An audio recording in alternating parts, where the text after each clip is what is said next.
Good evening, everybody. I'd like to welcome everybody here this evening. My name's Janice Landis, for the few of you who don't know, and I'm currently president of the Hampton Bays Civic Association. I can't thank the candidates and everyone involved with the campaigns and you and everyone in the room for coming to such an important event. It's part of our process that makes it so unique and so special in the way we govern our country and our locality. What I'm going to do tonight, we have a packed agenda, so we're going to try to move along. It's a 2-minute opening. We'll give a 1-minute close, 1.5 minutes for response, and if we get into rebuts, that'll be 1 minute. And then what we were hoping, and I think we'll put it at the end now, is that our two judges are running unopposed, and we're just going to ask them to say a few words. I've heard they've been delayed, so if they do come, we'll put them at the end of the evening. And then what we'll do right now is the Pledge of Allegiance, and then we'll start in with the Bridget coming up, if you would be so kind. I pledge allegiance to the flag of the United States of America and to the republic for which it stands, one nation, under God, indivisible, with liberty and justice for all. Okay, before we start from Bridget, or hear from Bridget, I'd just like to read a statement from Sunday Schumeyer, who is running unopposed across all parties and didn't want to use the time up just to present herself when she feels everybody basically knows her. So she says, and I quote, "I want to thank the Hampton Bays Civic Association members for all your hard work and dedication in making the hamlet of Hampton Bays a better place for all to live. My office continually strives to make the government more efficient, accessible, and user-friendly, and is always looking to find better ways to serve you. It has been a privilege to work for the taxpayers and residents of the town of Southampton for the last 11 years, and I look forward to being able to continue to represent you for a 4th term in office. Perhaps my first order of business should be to start designing my duck entry for 2018's race. All the best, Sunday Schumeyer."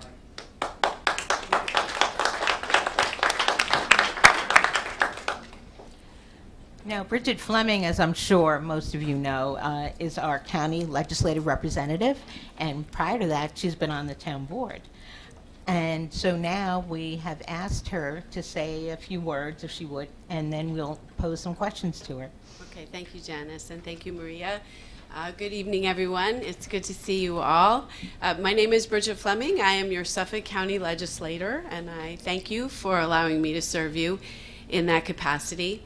I'm just about to finish my first term in the 2nd district of the Suffolk County Legislature. So that's a district that runs from East Mauritius to Montauk and includes Shelter Island. So it's 3 towns, 7 incorporated villages, actually 3+ towns. And really, in my humble opinion, the most beautiful part of Suffolk County. So I'm very fortunate. Although Al Krupski, who's my colleague on the North Fork, and I sometimes argue about that, it is still a very nice part of the world. In my first term in office, I've focused primarily on 3 issue areas. The first being the preservation and restoration of our natural resources, and most particularly our waters. The second being public health, and specifically tick-borne illnesses and the opiate crisis. And then finally, job creation and economic opportunity.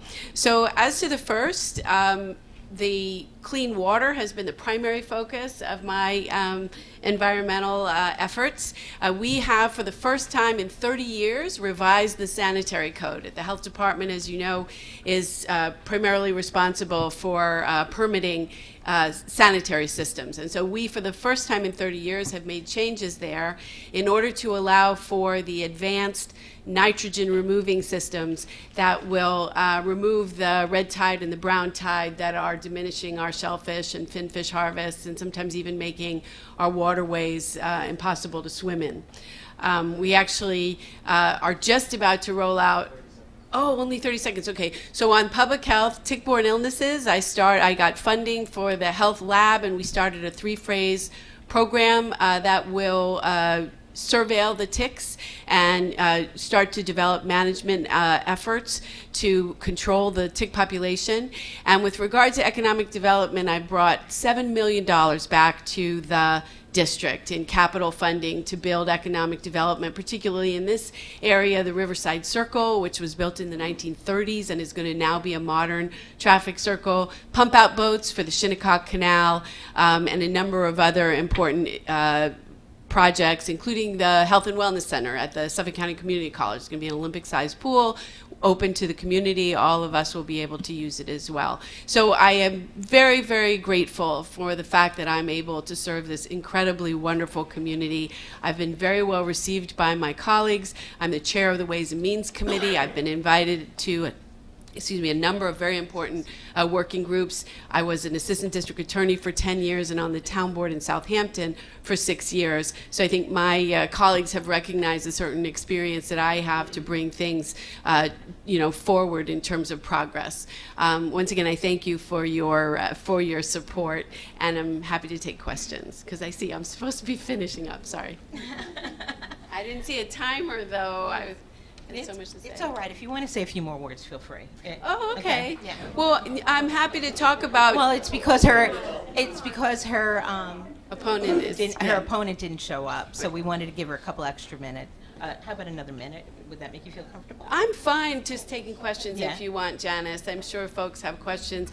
I will note that my opponent has not appeared at any public forum. I haven't seen her in person yet. So I really value coming to the voters and understanding where you are and, sort of meeting our community, where our community lives, whether it's going door to door or coming, as you know, many of you know, I want to come to community forums. I've been in this room hundreds of times, I would think. Is that an exaggeration? Maybe scores of times. No. It's a lot. I've been here a lot. And I live in Noyak, so it's not even that close. But anyway, so I can't speculate as to why my opponent doesn't want to join us. But I'm happy to be here myself and happy to take questions. Well, and I see Gail has a question for me. Questions have to be put on cards, and then Mary will pick them up. Okay. Then I'd like to ask you a question, if you don't mind. Traffic congestion is a major concern in Hampton Bays and on the East End. Enhancing mass transit has been suggested as a way to alleviate this problem. Yet bus routes on the East End have been decreased and not increased by the county. What plan do you propose, or have you already initiated, to address comprehensively the problem of traffic congestion on the East End? Right. You know what, I think by and large the problem of public transportation has not been taken seriously by county government. Jay Schneiderman was in my seat beforehand and expanded the buses to Sundays and did have a focus because it's really important on the East End. But by and large, our Western colleagues don't get it and haven't to date put a real focus on it. But this morning, I was meeting with my colleague Al Krupski and Assemblyman Thiel, who is talking about expanded LIRR service. We were just talking about that earlier this evening. Certainly Hampton Bays is in a good position to benefit from expanded train service, but then we as the county need to step up in order to support that with a Northwest network to the extent that the towns cannot, and I know the towns do have a plan to do that. But following the bus cuts, you're absolutely right, Janice. They took $10 million out of the budget, and in order to meet those diminished funding levels, they cut 3 wholesale routes, including a very important route here in Hampton Bays, which they said it was too expensive to run. Unfortunately, we haven't looked at routes and schedules in more than 30 years, and as a matter of fact, the S92, which has a 60-mile route that runs from Orient all the way to Riverhead and then all the way back out to Montauk, hasn't been changed since 1939. I did on Car Free Day a couple of weeks ago, I took some buses in the district to see what it was like. And the first thing that happened is I was on County Road 39, right where the merge is from the Sunrise, where there's no shoulder, no shelters. People are sort of hanging out in the street, unfortunately, in their strollers and whatever else. Very dangerous circumstance. There was a young man there who said that he works at Carvel. He goes to Southampton High School. And he said he always gets there a half hour early because sometimes the bus is early.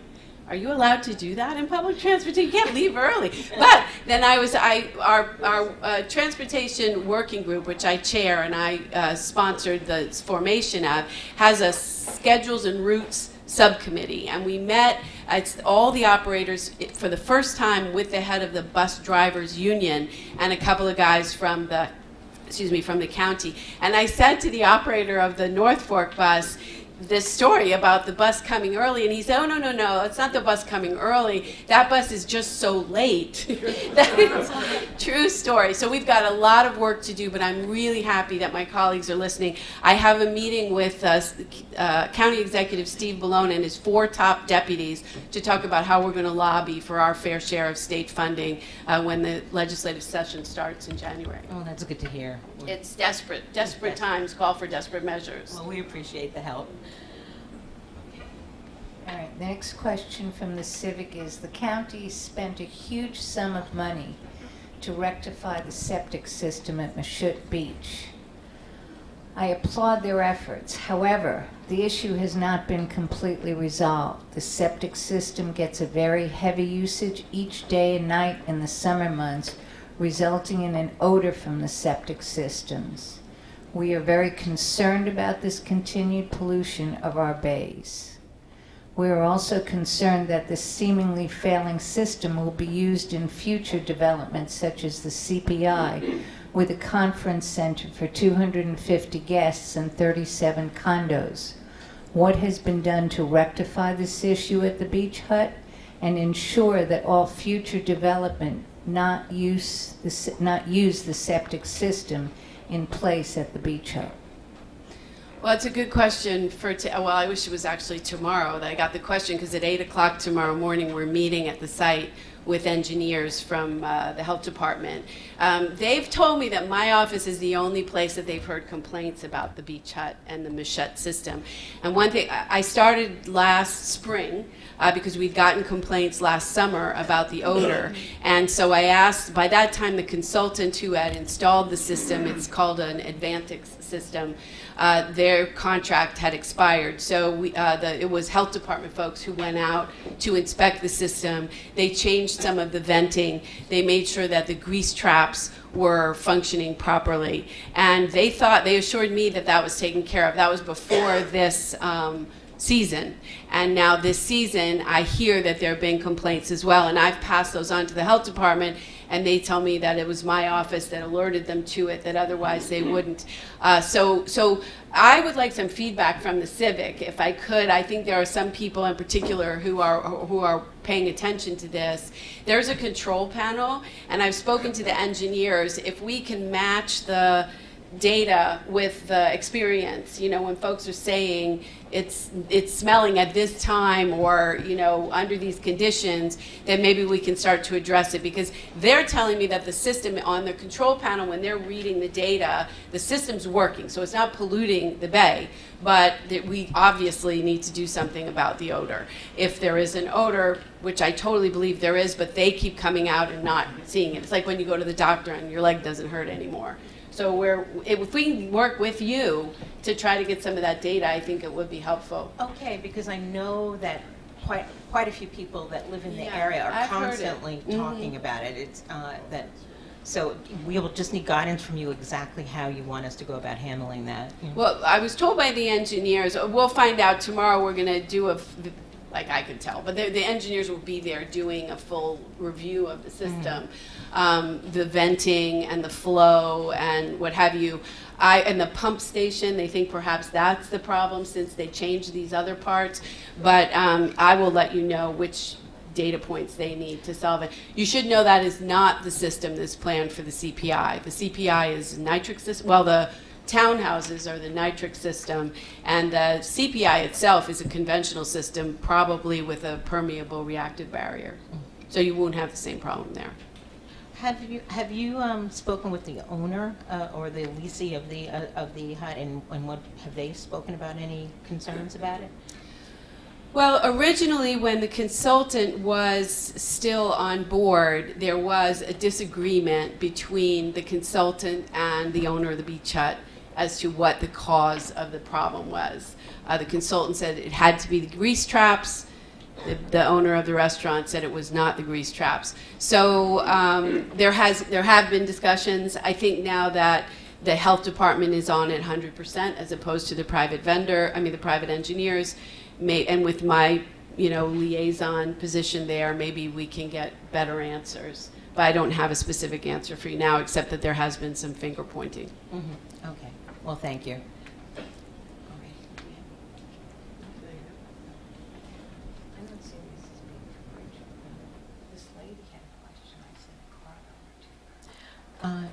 Was it Gail? Gail, did you have a question for Bridget?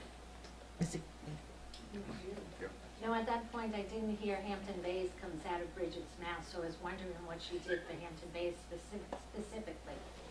Yes.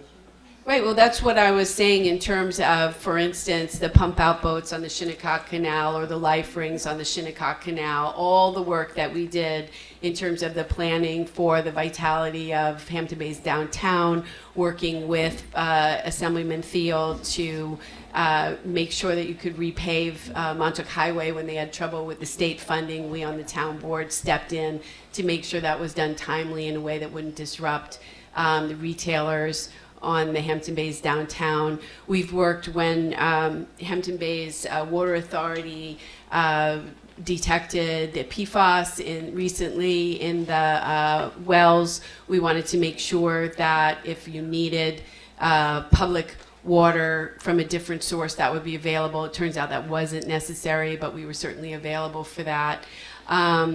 I don't know. I feel like since 2009, I've been in this room so many times and answering to specific concerns. I don't think you and I probably don't see things similarly in terms of priorities, but I've certainly had my sleeves rolled up and worked for this community to the extent that I know best. I do have a question, which people have raised with me quite a few times. Could you talk a little about what the county's involvement is with the pine beetle infestation?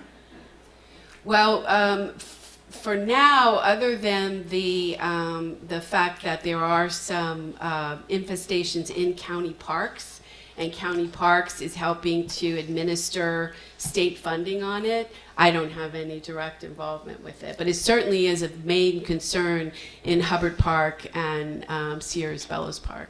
And but there's also homeowners I've been speaking with who are having an issue with it on their property, and they're wondering who to turn to and what to do. And are you saying it's all? Are you saying it's all emanating from the state? Most of the work, I think, Jay, wouldn't you agree that the work is happening at the state level? They can call Marty Shea. He's the chair of the task force, the Pine Beetle Task Force, on a local level, and he can assist. He's our senior environmental analyst. So Marty Shea, so Jay is just saying Marty Shea, who's the senior environmental analyst for the town of Southampton. Or a homeowner, too. The question was, who should a homeowner turn to? Right, right.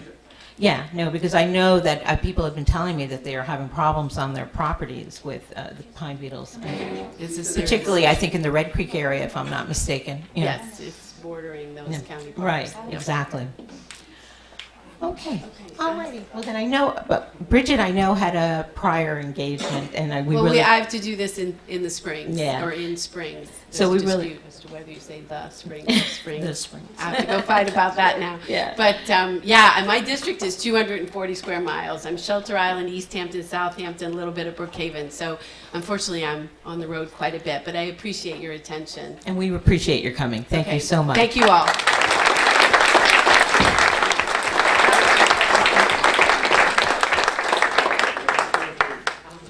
Okay, Judge Cooperstein is here, I believe. Yes. If you'd like to come up, and if you would, we are honored to have you here, the Honorable Judge Cooperstein. While Judge Cooperstein is coming up, I'd just like to take a moment to acknowledge that Christine Scalera and John Bouvier are kind enough and interested enough to come and attend our meetings, even though they're not up for re-election. So thank you.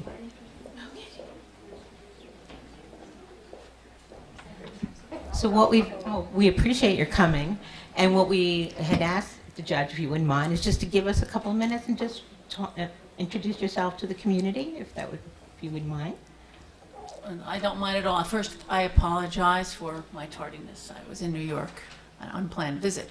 But thank you, Hampton Bay Civic, for giving the town justices some time.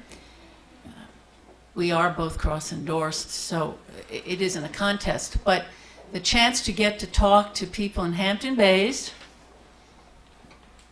and the whole town, people watching at home, is something that I didn't want to miss. I have been your town justice since 1993. And when I was thinking about what I was going to say, I look back about how it was, and how it started. And I just, off the top of my head, I realized I've been a town justice through 7 supervisors. Okay. It's a lot of supervisors. But I'm not a person who does look back. I want to talk about the present with you tonight and the future. It's my chance to talk directly to you about what the court does, and I want to focus in the few minutes I have on one thing: drugs. And I want to talk about the drug treatment court that has been in full operation here since 2004. And this is a court that operates under the principles of diversion courts throughout the country. It was modeled after the one in Central Islip, and in 2002, I realized that I didn't know what was going on here about the drugs. I had a defendant who died, and this was a youngster who had a low-level marijuana charge in front of me, and he died of a heroin overdose, and I realized that I didn't know what was going on. I didn't know. I thought it was a minor issue. So I went up to Central Islip. I saw Judge Alamia, who had the drug court up there. I said, "This is just too far away for us people in the East End. We just can't get there." He sent me to Amherst, New York. And with the help of the supervisor at the time, and that's what made me think back, Skip Heaney, who defrayed my costs, I went up there. I spent 5 days with these great folks. They had a town court. How could they get drug treatment in a town court that isn't supported by the Office of Court Administration funds that's local? And they taught me how to do it. So it was done. And with the help of my colleagues or the other judges who preside, Judge Smith, Judge Schiavone, Judge Price and Southold, Judge Rosenblum, we've been working it. And I think I'm entitled to a judgment about drugs here. It's not my opinion. I see it every day. I see destruction. That's why I'm so against turning the blind eye. And I want to tell you, we don't have to turn it. I know none of you want to turn it. You want to know how to look it in the eye. So let me tell you a little bit. Our treatment court to Southampton every Tuesday since 2004. And there's a motto that I have on the board before we start our session while they're writing their essays, and it says, "Everybody counts, or nobody counts, and everybody counts." And I want to just end with saying this to you. The people who are suffering from drugs, some of them not arrested, just still suffering, they're not strangers. They're our neighbors. They're the friends of friends. They're people's daughters, their sons, their aunts and their uncles. And we can help them. And we can do more for them. And we don't have to demonize them. And we don't have to lie to them. We just have to love and care about them. If we don't do it, we're going down with them, because everybody counts, or nobody counts, and everybody counts. Thanks very much. Thank you so much.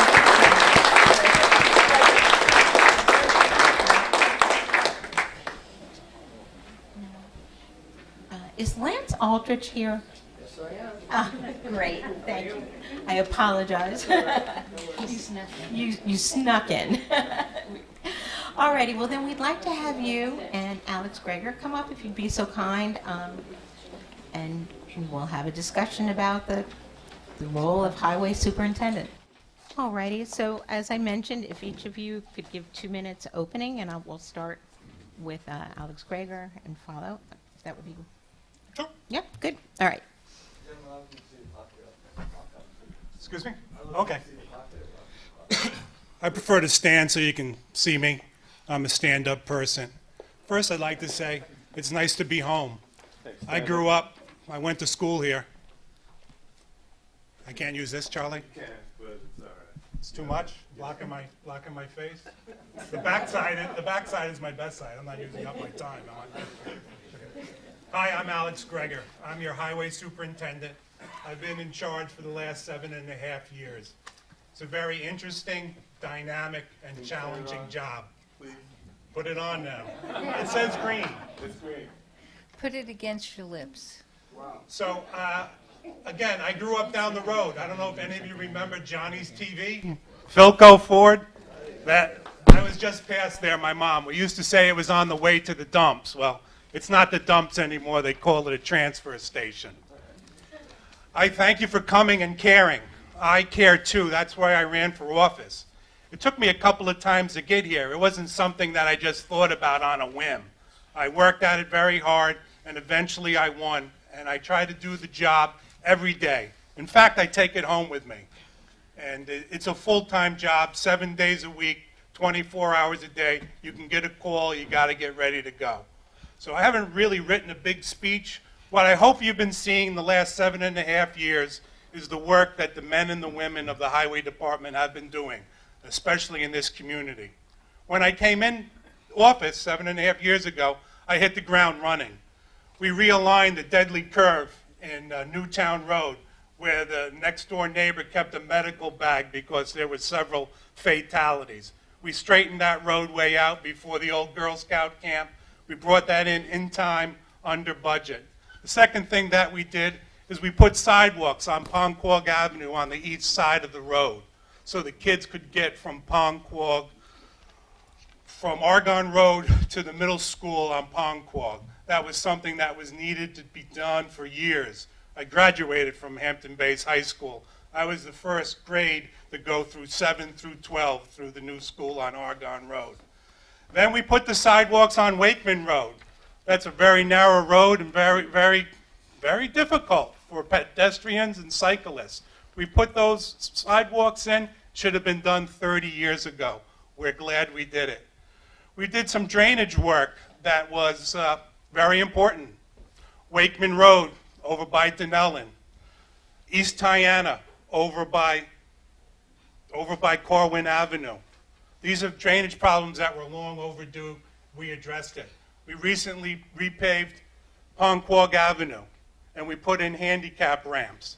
We're trying to stay on top of things. We're trying to use technology. The department works for you. I don't forget that. You are my boss, and I'm happy to come here and tell you that, and I look forward to your questions. My name is Alex Greger. I'm asking you to consider giving me another term. Thank you very much.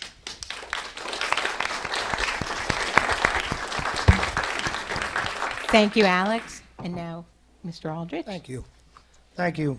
Good evening. My name is Lance Aldrich, and I'm running for Superintendent of Highways. I would like to thank the Hampton Bays Civic Association for the opportunity to come before you tonight and speak. And thank you all personally for taking time out of your busy lives and schedules to come here and invest in your community. On a personal note, I'm a graduate of the Southampton High School and a graduate of SUNY Morrisville with a degree in Natural Resources and Conservation. I have 2 sons who are in their 4th year of college.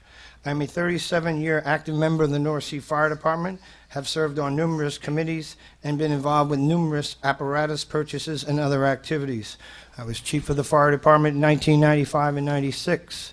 I have 32 years of highway experience. I started as a laborer in 1983 and worked my way up step by step to the position of Highway General Supervisor / Deputy Superintendent of Highways in 2000. To secure the Highway General Supervisor position, I took a civil service test, and at the time I was #1 in the county. I have experience in virtually all aspects of highway operation, both practical and administrative: snow removal, drainage, leaf program, equipment, etc. During my tenure, I have worked 4 major hurricanes, serving in the EOC, Emergencies Operations Center, for 2011 Irene and 2012 Superstorm Sandy, working with all the various parts that were in that particular EOC, which was police, fire, ambulance, code, so we could manage the storm as best as possible, but I was in the EOC. And in 2011, I formulated the Zone Road Opening System, which put embedded equipment into 4 sub-districts within each highway district. There's 6 of them. And in a 6-hour period, we were able to open every road except the ones that were encumbered by electrical. We cannot work if there's live wires in the trees. 19 major snowstorms, including 5 blizzards. I've been endorsed by the, I've been endorsed for the campaign by the Southampton Southampton Town Patrolman Benevolent Association, the CSEA 852, Long Island Federation of Labor. The letters of endorsement from these organizations speak to my work ethic, job knowledge, years of service, and the ability to work with various agencies. The Southampton Town Highway Department is a unique department in the fact that it touches the lives of everyone. Therefore, it needs to service the needs of a very large area and population, paying special attention to the needs of each district, hamlet, or region. As superintendent, I will strive to make sure that communities and hamlets will have the weight and consideration to given to their individual issues. I will wrap it up. I will seek more input from these civic groups, associations, volunteer fire departments, and ambulance groups. To accomplish this goal, I will, and I promise this, set up a round-robin schedule to go to all civic association meetings and all other meetings, the groups, the civic associations, the association, the fire departments, to get information. I'm so sorry, but it's time. Okay. Thank I'll you. stop. Okay. But thank you.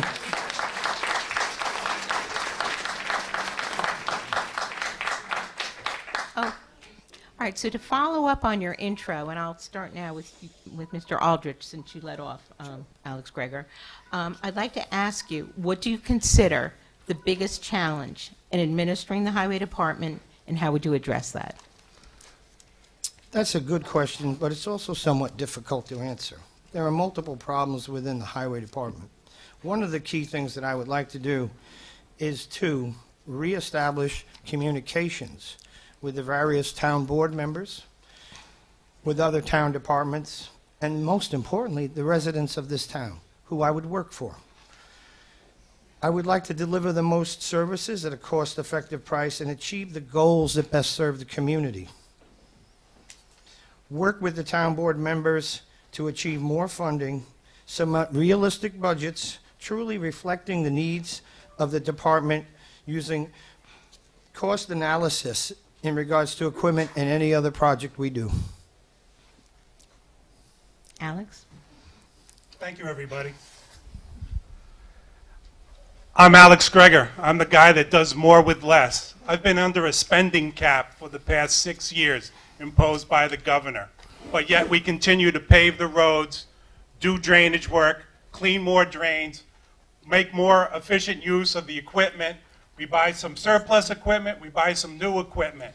I was handed a dilapidated, falling apart department where it was the good old boy network. We're a fair place. The biggest challenge is trying to do more with less.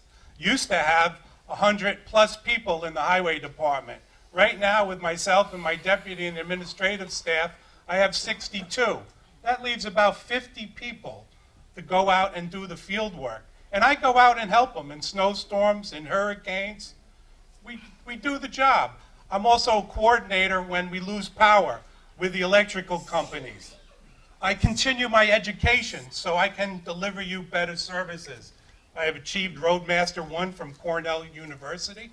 And I've also taken FEMA courses, the NIMS program, the National Incident Command, so I can better coordinate and work with all aspects of government. And you know what? I work with the town board members. I don't care what party they in. Once you're in office, the war's over. You try to get it done. Are there difference of opinions? Yeah, there's difference of opinions, but we try to work it out, and we try to do the people's business. I meet with anyone that wants to meet with me. The office, if you want to talk to us, 728-3600. Hit 0 for a human being. I do visits on Saturdays. So we are more efficient. We're doing more. Could we use more money? Yes. But we have to be cognizant of the impact of taxes on people. We've increased our population tremendously. And with that, the use of our infrastructure. Thank you very much. Thank you. Okay, even with its newly paved portions, some folks complain that Dune Road continues to flood periodically. What plan would you suggest to alleviate this problem? And if funding was available, would you support the construction of a tidal gate in an elevated Dune Road as part of the solution? We'll let you lead off with that one. Thank you. We didn't raise all of Dune Road. We went to the worst sections. First of all, the town board, by a majority, agreed to allow us to use the $1 million that's been sitting there in hopes of getting a grant. We're not going to really get a grant out here. They think we're all rich. So we went to areas of the roadway that were below 2 feet in sea level, and we tried to bring them up to a consistent profile that the road is. And we're even to go a little bit better, and we're about approximately where the new pavement is, anywhere from 2.65 feet above sea level to 3.5 feet above sea level. Quogue liked it so much they did 900 feet of their road too. Now there's some people that say there's water ponding on there. It's hard to get everyone to like anything at any time. It's human nature. When we had the 2 hurricanes that came by, the seas were high. They're hydraulically connected. The dunes, the water from the ocean transported through the dunes and ponded into the wetlands. A week after the storms have subsided, the water continued its natural southerly migration, and the water has subsided. The people that are using, you folks and myself and my wife, the activities, the recreation, that's our jewel. The jewel is the beach. The $7 million plan was if we could get a grant, and it was for a totally different roadway. We're trying to do the best we have, and we're going to try to continue to go down by Oakland's and come to Pongpog Beach. That's what we would like to do next. $1 million versus $7 million, I think, is a no-brainer. Thank you very much. Alex, the second part of that question, which I really would love an answer to, is if you did get funding, would you be in support of a tidal gate? Oh, actually, yes. I was here at this civic group and proposed a pipe, 2 pipes underneath the Dune Road to bring water to the Weesuck Creek area and towards western Shinnecock Bay. If something like that could be incorporated, sometimes it's easier to get rid of the problem than try to figure it out. Again, we have so much intense use on the upland. Everything migrates south. We have the moraine that's along Sunrise Highway. The groundwater from that point south moves to the ocean. On the other side, it moves to the Peconic Bay. So all our impacts on land are going into the bays and eventually into the ocean. So anything that can promote flushing of the bays, I think, is a wonderful idea. Thank you. Mr. Aldrich? All I can say about Dune Road is a keystone road in the hamlet of Hampton Bays. You have at one end commercial docks, you have a recreational park, you have uh, restaurants. You have two pavilions, Tiana and Poncork, which generate a tremendous amount of money through revenues for the Parks Department to this town. I would not have just put asphalt on Dune Road. There is plans, there is a project to elevate the road, to put crossover pipes so whenever it floods, the water will transition back and forth and not pond. So to start the project, someone has to bite down on their mouthpiece and go. So the proper way would have been to start the project with the 1 million. And when people saw the progress that was made and how nicely the road was coming out, you would then also approach to receive more grant money. But the way it's done now, it's done. It's kind of done. You've lost your million. And there was a project, it's been in the hoppers for years, to bite down on your mouthpiece, do it right the first time. That's my opinion on Dune Road. As far as the tidal gate, I have no problem with that. Anything that can transfer water, move it off of a problem area, let's go forward with that. Thank you.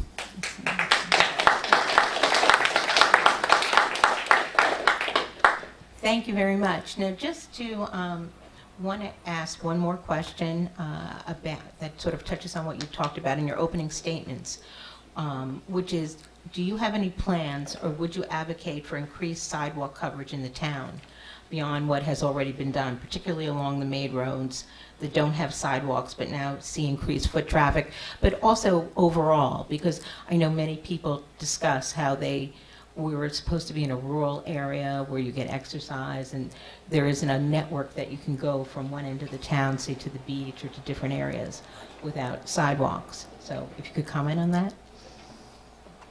Yes. Okay. Thank you.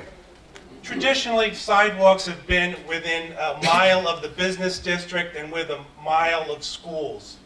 The problem is that we have an old network of road, and we always don't have the road in the center of the right-of-way, or we don't have enough room within that right-of-way to put the sidewalk.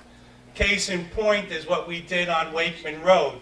You saw how it followed that irregular path, and it was relatively close, within 6 inches of the edge of the white line. We had no choice to do that because we'd have to take property. And the process of condemning land or taking land isn't a very appealing notion for a lot of people, and myself included. So yes, we were hoping on Wakeman Road that we could continue down, but we found problems by Palo Alto and just right before Kyle. There was no room to cross over. But as you see, we've been adding sidewalk in Hampton Bays. In front of Dr. Raff's house on Poncork Avenue, that section of sidewalk that hasn't been done in years, in front of Mrs. Law's house, we did that. It was a no-brainer. So we would like to try to interconnect. Now, as far as state and county roads go, our responsibility is only to do the maintenance of those sidewalks. So the capital project of installation and putting in handicap ramps would either be the county or the state. Montauk Highway is mostly county, and 24 is a state road, and naturally we wouldn't want sidewalks on Sunrise Highway. Thank you. Mr. Aldridge? I would be in favor of installing sidewalks in any area where the pedestrian traffic is heavy enough to sustain it. Secondly, traffic and speed is always an issue, and we want to get as many pedestrians off the street as possible. I would work with the state and the county in regards to the sidewalks to be installed on those particular roads, because a cooperative effort would be required. In the past, in my former life, I placed a lot of sidewalk in this town. Sidewalk is critical because of two things: pedestrian traffic, and you always want to be careful about trips, slips, and falls. So the maintenance of the current infrastructure of sidewalk is imperative, and installation, where it is appropriate, should also be looked into. Thank you. We have a rebuttal. Yes, you can, if you'd like a 1-minute rebuttal. Okay, it's hard to sum it all up in a short amount of time. You want to talk about it, I'm always available. Some things that we have done to help enhance and slow people down on the roads. You see our crosswalks now are done in thermoplastic. It's a thick paint, it lasts a long time, it's more reflective. We're doing more line striping. We're using different paints than in the past. And that's just it. A lot of these things were available in the past and weren't used. We just completed a nice road, narrow lane out in Bridgehampton. We were able to work with the traffic engineer, and we made the travel lane smaller, and we made the white line bigger. Instead of 4 inches, it's 6 inches. These are the things that I learned when I go to Cornell or the Association of Town. Things change constantly, and if you're not re-educating and educating yourself, you're missing out on our opportunities to bring that back to the community and apply it, and also save money. Thank you. Thank you. And Mr. Aldrich, do you want to make a further comment? You don't have to, but if you'd like to. No, I'm good. Thank you. All right, I'm going to read an audience question for Mr. Aldrich. You say leaf pickup should be lowered to 65 since the town allocates plus controls budget. Which other programs would you cut to pay for this? Snow removal, staffing? Under the current circumstances, I don't believe I have to cut any services to do that. We have a very viable, capable Southampton town workforce. The lowering to 65 is not going to adversely affect the department. The previous program was very big and cumbersome.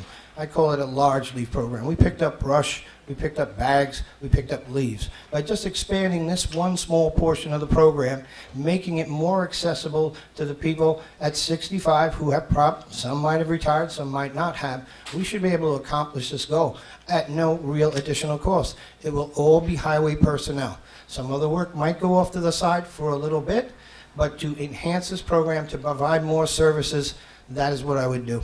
Thank you. Thank you. Would you like to make any comment? Sure.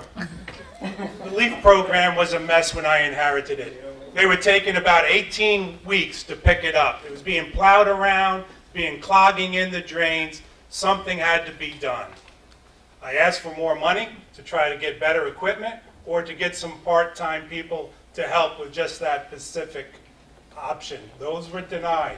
So what I did is look at what the rest of Long Island was doing, and they were going more towards a bag program.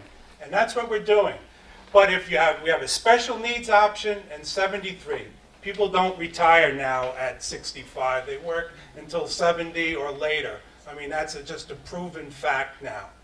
It gets very confusing when we keep lowering the age and changing the program. People get angry. People get very angry. With the bags, I'm able to make 3 passes with picking up bags. If you get it in bags, we're going to get it. We'll give you a voucher to give your landscaper for free disposal. I don't know why the dump doesn't let you bring leaves free, but they don't. It's a separate department. We just have to try to work around it. But we are trying to provide the service. We're going to give out some bags again to help people out. We moved the program back an extra week, so you have Thanksgiving weekend now. I don't know if you noticed that the climate change, the leaves aren't falling off the tree. We know we get snow around the 28th, 26th of December. So I had to try to come up with something to get it done in 5 weeks. And we've been doing that. And saving that time allows us to do other aspects that weren't being addressed in the highway department prior to my coming here. Thank you. Thank you. All right, now if we could do a 1.5 minute close, and if Mr. Aldrich, if you would start. In closing, first of all, thank you all again for having me here this evening. And I would just like to bring up a few topics that weren't touched on today. I do have some issues within the town of Southampton, and I will just touch briefly on them. The Highway Department has embarked on a mission of what I call mill and fill paving. It's basically patchwork. Your Poncorg Avenue is a representative of that. You have 3 different ages of pavement on that road now. I am more in favor of having highway resources maintain the roads, and then when the time is ready to do a full paving operation. You're having an overusage of salt right now with your salt and sand operation. It has no traction. capabilities without the addition of sand. It's costly, and it also, if you want to look on your computers when you get home, many communities up north are stopping the use or slowing down on using straight salt. Straight salt has environmental effects to your freshwater bodies. It also has a degenerative effect on your concrete and your steel. The LEAF program we've already touched on. I am going to go out on a limb and say, if I am elected, and I would definitely love your consideration, I will work with the town board, with other departments, and will open up the lines of communication to achieve common goals and goods for all the communities of the town of Southampton. Thank you very much. Thank you. Thanks a lot. I really appreciate you all coming out. We're going to continue to do the good work. I'll talk through a couple of his points. Apparently he's not keeping up with his pavement education because it's about preserving the existing pavement as long as you can. We save money by doing the mill and fill. When you look at a roadway, you look at all aspects of it. And it was the travel lanes that were bad, not the shoulders. Actually, it's acting more as a traffic calming because there's a different color between the travel lane and the shoulder of the road, which happens to slow traffic down. It's called friction. If you perceive or real friction, you go slower. We were able to do that project in one day. I think that was fantastic, and that's what it needed. And that's what you elected me to do, is to spend the money wisely. And that's what I'm going to continue to do for you. There's a lot more that we want to do. We're cleaning drains at a great rate. We're already up to 600. The mill and fill, a lot of these roads were just paved with no thought at all of where's the runoff going to go.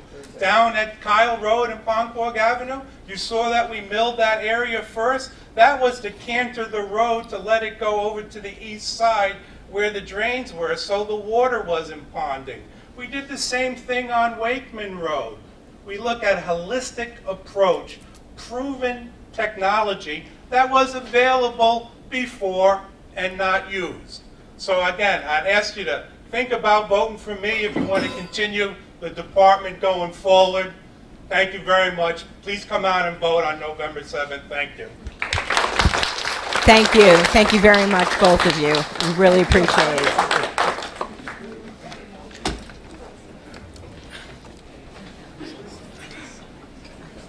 And now if we could have the town board candidates come up, if you would be so kind. Alrighty. We now have 4 town board candidates, 2 incumbents, Stan Glinka, Julie Lofstad, 2 challengers. Forgive me if I mispronounce the names, but Tommy John Schiavone. Schiavone. Okay, I'm terrible with pronunciation. And then we have it's Tay Dombowski-Fry. Is that correct? No, it's Thea Dombrowski-Fry. Okay, thank you. All right, so what we'd like to do, if you don't mind, is start off with an opening statement of 2 minutes. And Stan, we'll start off with you, and then we'll just run down the line. How's that? Good evening, everybody. I'm Stan Glinka, Southampton Town Councilman, and I'm up for re-election this November. 4 years ago, I was humbled enough that all of you that are here tonight, along with many others that aren't here tonight, entrusted me and gave me the opportunity to serve you as a councilman. And to say that the past 4 years hasn't been rewarding, but yet humbling, has been an understatement. Since I've been in office, I've prided myself on having the hands-on, roll-my-sleeves-up approach, just as I've had in my banking career for the past 24 years. And for those of you that don't know, I work for Bridgehampton National Bank as well, who completely endorses me in doing this endeavor. With that hands-on approach, I've worked with many of you in this room tonight. And there was one individual I looked at, and I received a phone call just last week at 10 o'clock at night, said, can you help us with a situation? And that situation, as we all know, code enforcement, public safety. And I can say honestly that I am very proud to say as a councilman, I've ridden with code enforcement.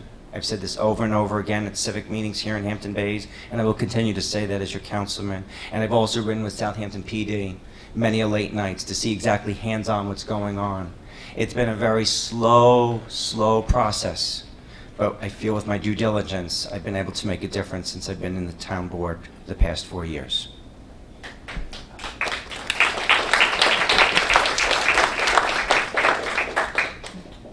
evening. My name is Thea Dombrowski Fry. I was born and raised in Watermill on the East End. Presently, I'm living in Hampton Bays, raising my son with my husband. We've been here for 17 years. I started my career in law enforcement, and then I transitioned into teaching, and I teach at Southampton School District as a teaching assistant in the special ed department. I'm familiar with school budgets. There's significance to property taxes, including here in Hampton Bays, where, as many of us know, we have the highest taxes in the town, highest tax rate in the town. I'm very familiar with law enforcement, public safety, and code enforcement, which are very big issues here in Hampton Bays. And I want to be that person that changes things and turns the darkness into the light. And I'm going to commit to 3 things. One, I'm going to commit to public safety and the safety and health of our environment. I want to put the enforcement back into code enforcement. I'd like to make the motels motels again, and remove the strip joint that's down the street. And I'm going to be tough on crime, like our councilmen Stan Glinka and Christine Scalera are, and I want to expand their hard work that they've been trying to accomplish. I want to see the strategic, meaningful investments in water quality, like focusing on available CPF funds to target critical areas for septic upgrades. My second commitment is a sustainable economy in the town of Southampton. I want my son and your sons and your daughters to be able to stay here, live here, raise their own families, and work here. My third commitment is I'm going to be the person that is listening and is being accountable to everyone in the town of Southampton to make sure that your issues and your concerns are understood and addressed. Thank you. Thank you.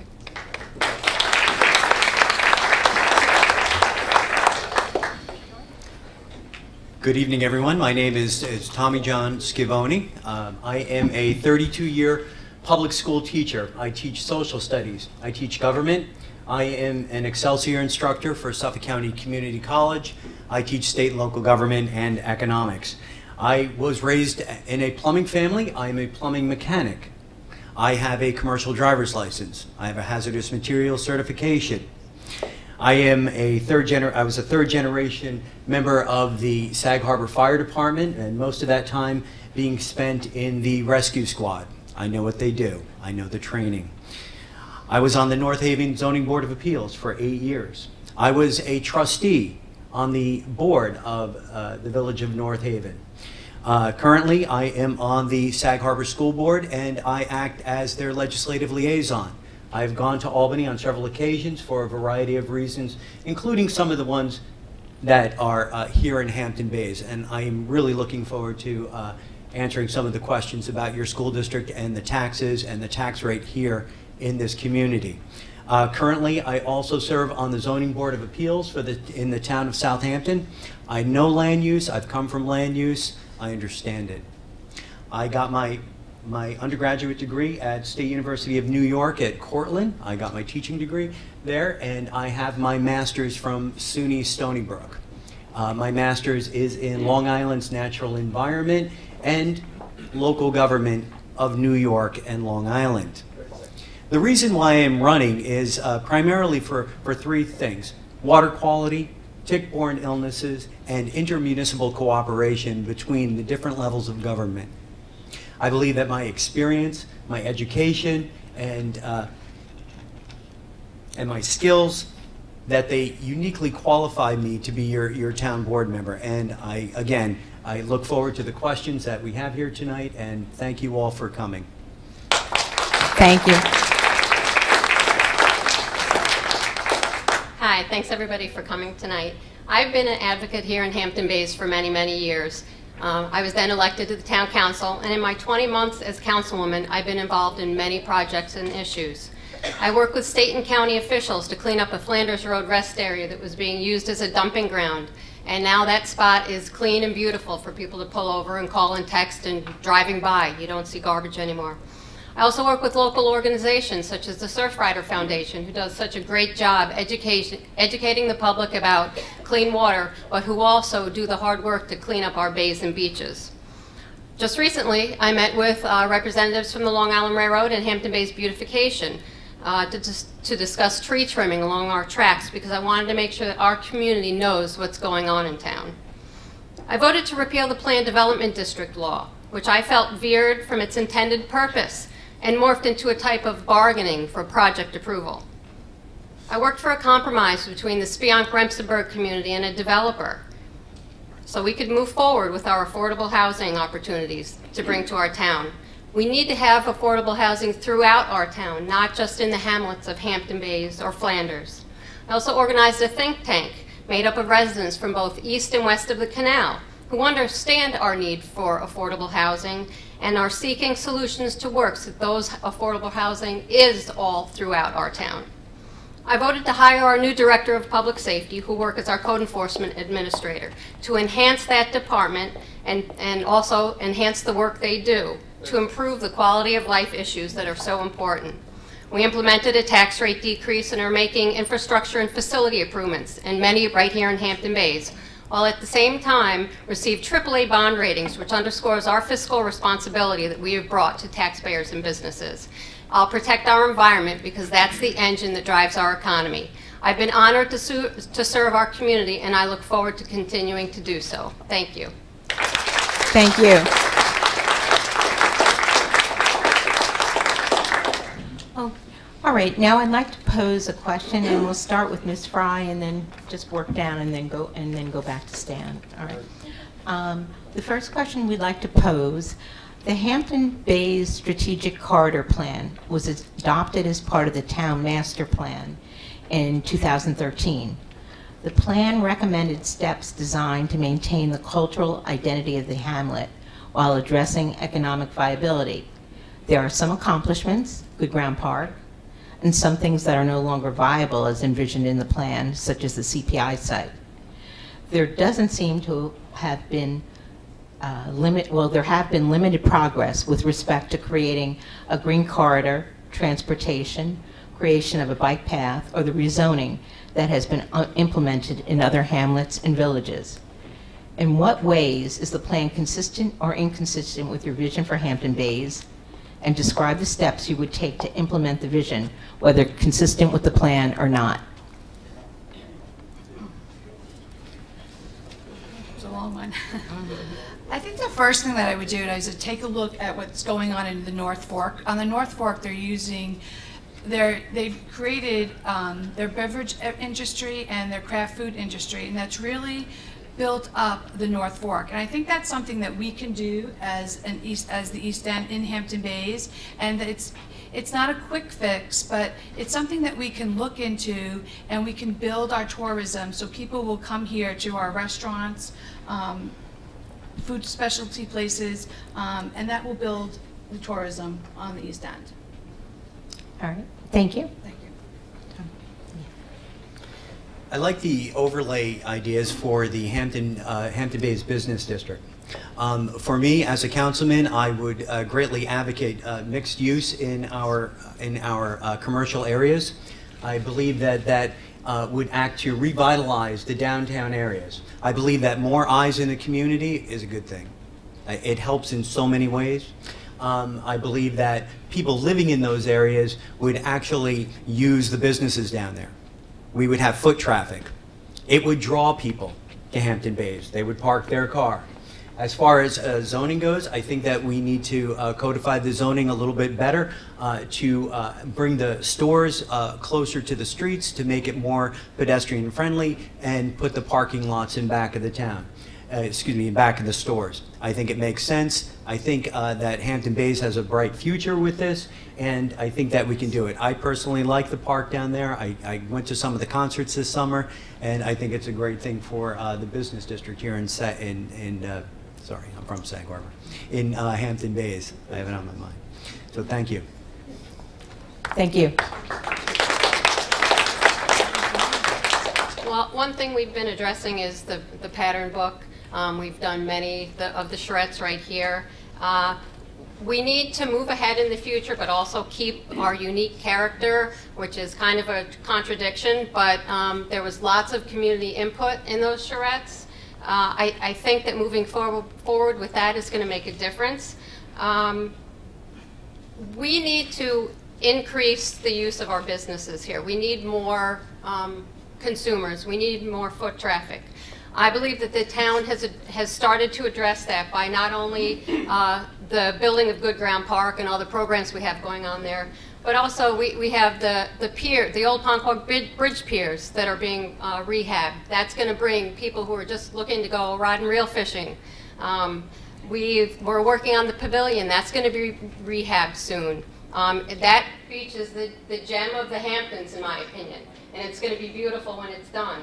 We have plans for a future marine park at the canal. I think all of those things together are going to help address bringing people here so they stay, they use our restaurants, our facilities, and continue to make Hampton Bays a better place.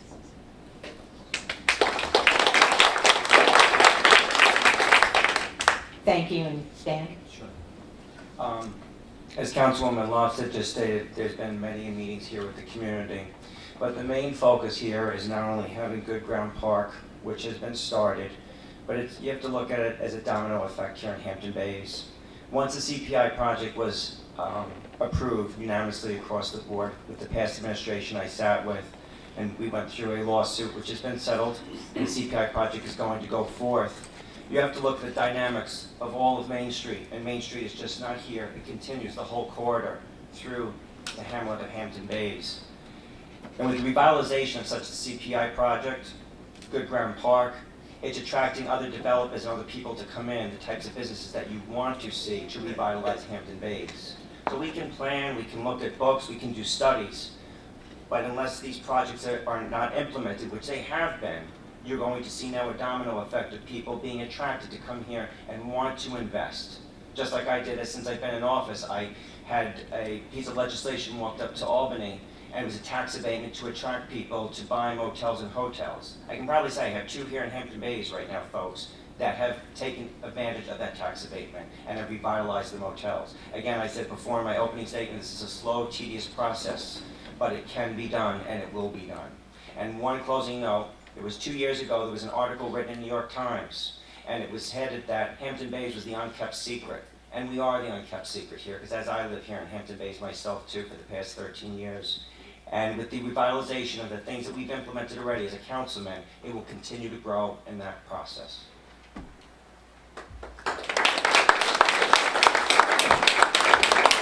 Thank you.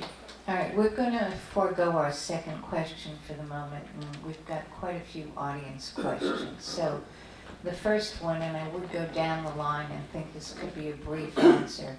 Have you received contributions from Discoveryland or affiliated organizations and or individuals, and if so, how much in total? Yeah, Tommy John, why don't we start with you? No. No. No. No. Thank you.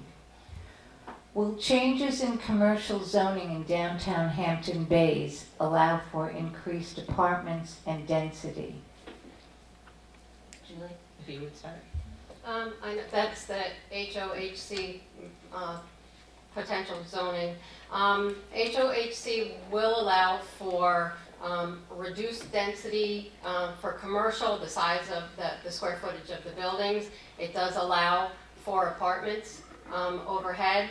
I know that we all think that we don't need any more density here in Hampton Bays, so that is a concern of mine. I'm hoping that we can work through that and find a way to make sure our businesses can thrive, but also without increasing residential density. Thank you. Stan? Sure. Basically, bottom line, it's there to keep everything in conforming as far as aesthetics go and what we're attracting here into Hampton Bays. Thea? Could you just repeat the question here, please? Will changes in commercial zoning in downtown Hampton Bays allow for increased apartments and density? Well, I think there has to be a balance between residents and new businesses in Hampton Bays. We want tourism here, we want things to thrive, we need workers to live here, so we have to create a nice balance. I like the idea. I said it earlier, I think the mixed use of the buildings on Main Street, on Montauk Highway here in Hampton Bays is a good idea for the reasons that I stated earlier. As far as density, it probably would increase the numbers of people on Main Street. I hope it's a viable alternative to some of the houses that have been utilized throughout the hamlet, and that we can get some folks living in our business district. Thank you. Now we have another question, and we'll go down the line. What do you think about the town rental permit law? Do you have any rental property? And if you do, how was your experience at obtaining the permit required?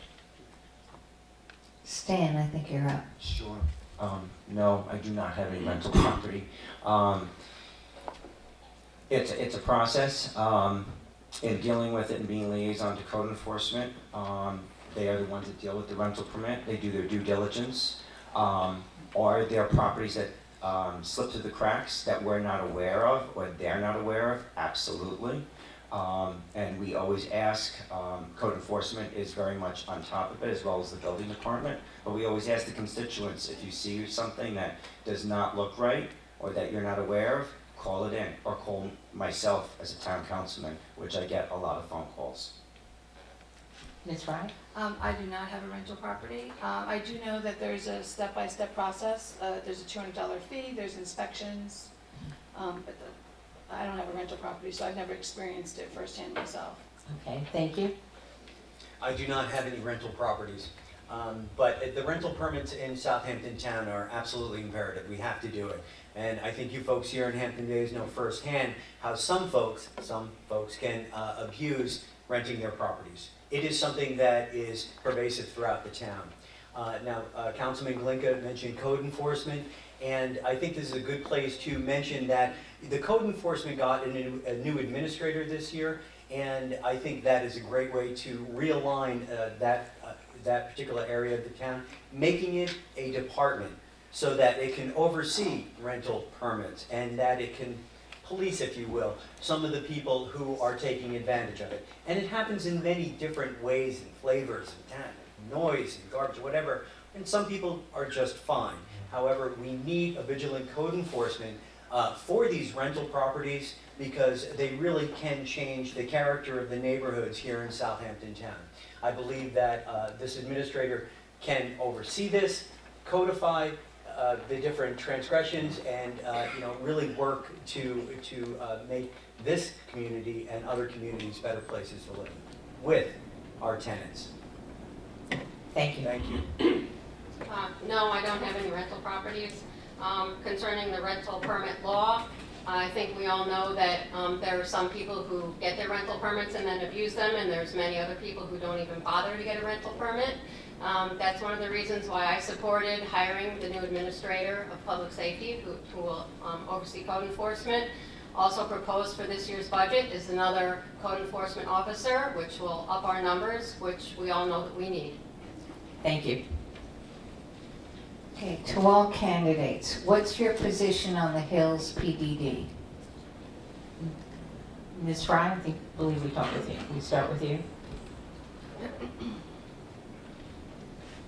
Well, considering that I'm not a board member, I know the decision is in front of the board. I don't think a yes or no answer is appropriate, but I will say this. We have three choices. One is basically off the table because we are not going to buy it and make it a preserve, so that is completely off. The second one is they can do what is presented now, which is a golf course mixed use with 118 homes, I believe, correct? And then the third one is they build 220 homes or something like that. So I think we have to weigh, and I think we have to look at a couple of things. Number one, the environmental impact, and I think we're seeing all these reports come back. And second, what do the people of East Quogue want? It's their decision, they live there, and I think we have to really listen to them. And that's how I feel about it. All right, thank you.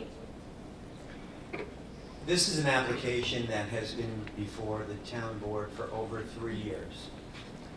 3 years. that this thing has been kind of bandied about. I'm running for town board. I'm a candidate. I'm being asked this question. It's an important question, and I've stated my position publicly.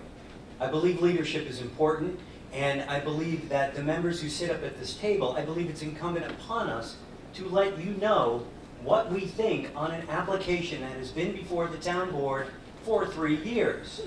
It's important. Now, as for me, I did read the FBIS. I do have concerns about it. I do have concerns about nitrogen loading in the years to come. I have concerns about the town of Southampton and our responsibilities to, oversee what gets put on this golf course. I do. I also have concerns about the funding streams in the East Quogue School District.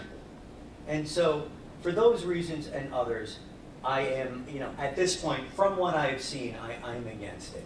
Now, there's an important piece of this Hills project, the PDD, an intrinsic public good.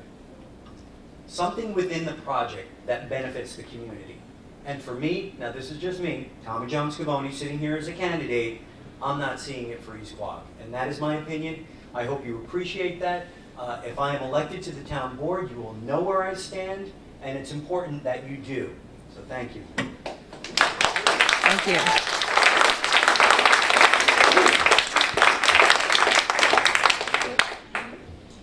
The process is not over yet, but I do, as I've stated publicly, have concerns, but based on both the FEIS and the draft finding statement. Although there are many elements that may determine a decision, nitrogen impact is one of the most important. An analysis prepared in response to the project rightly included statements that said inexact variables were used and that calculations were theoretical. Making a definitive decision on the nitrogen output of a project based on the use of modeling or variables or theories is not a responsible decision. However, I do look forward to the continuation of the process in the public hearing, and I certainly will consider any additional information that comes to me. But I do ask at this point that my fellow panelists offer their opinion on the FEIS or the finding statement. As Tommy John had said, they've been out for, the finding statement for a couple months, the FEIS for over a year. The voters deserve to know where we stand. This vote's going to happen after the election, and people should know where you stand on this project.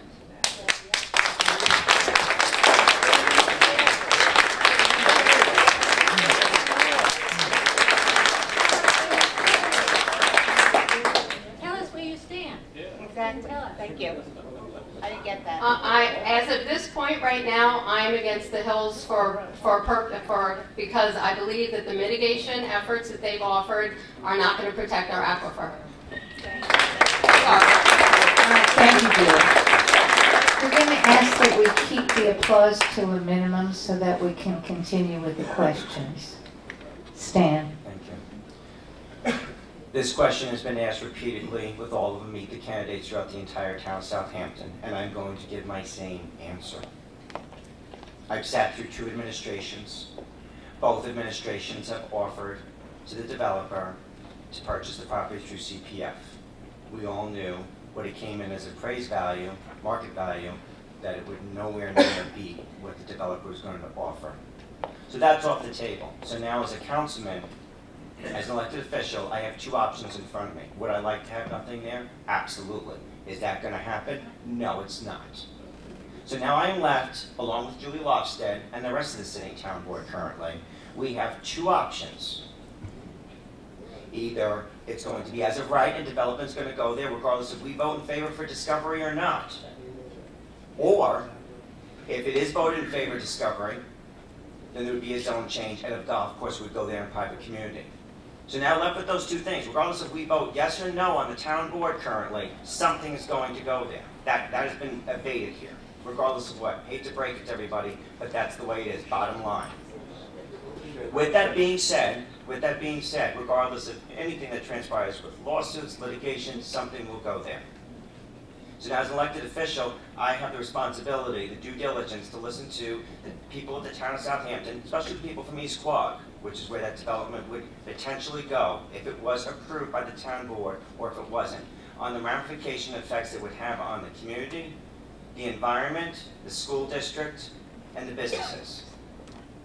And out of respect for the developer, because we do have one more public hearing going, folks, one more, that I would not comment at this time out of respect, and I do that out of respect for the developer.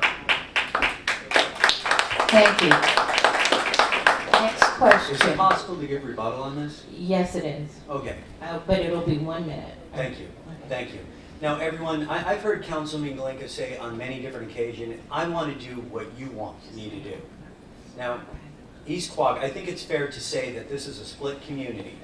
So I really ask the councilman, really, you've seen the FEIS. This has been before you for 3 years. Is there any iota of a position that you can give the people of this community tonight before this election rather than no comment?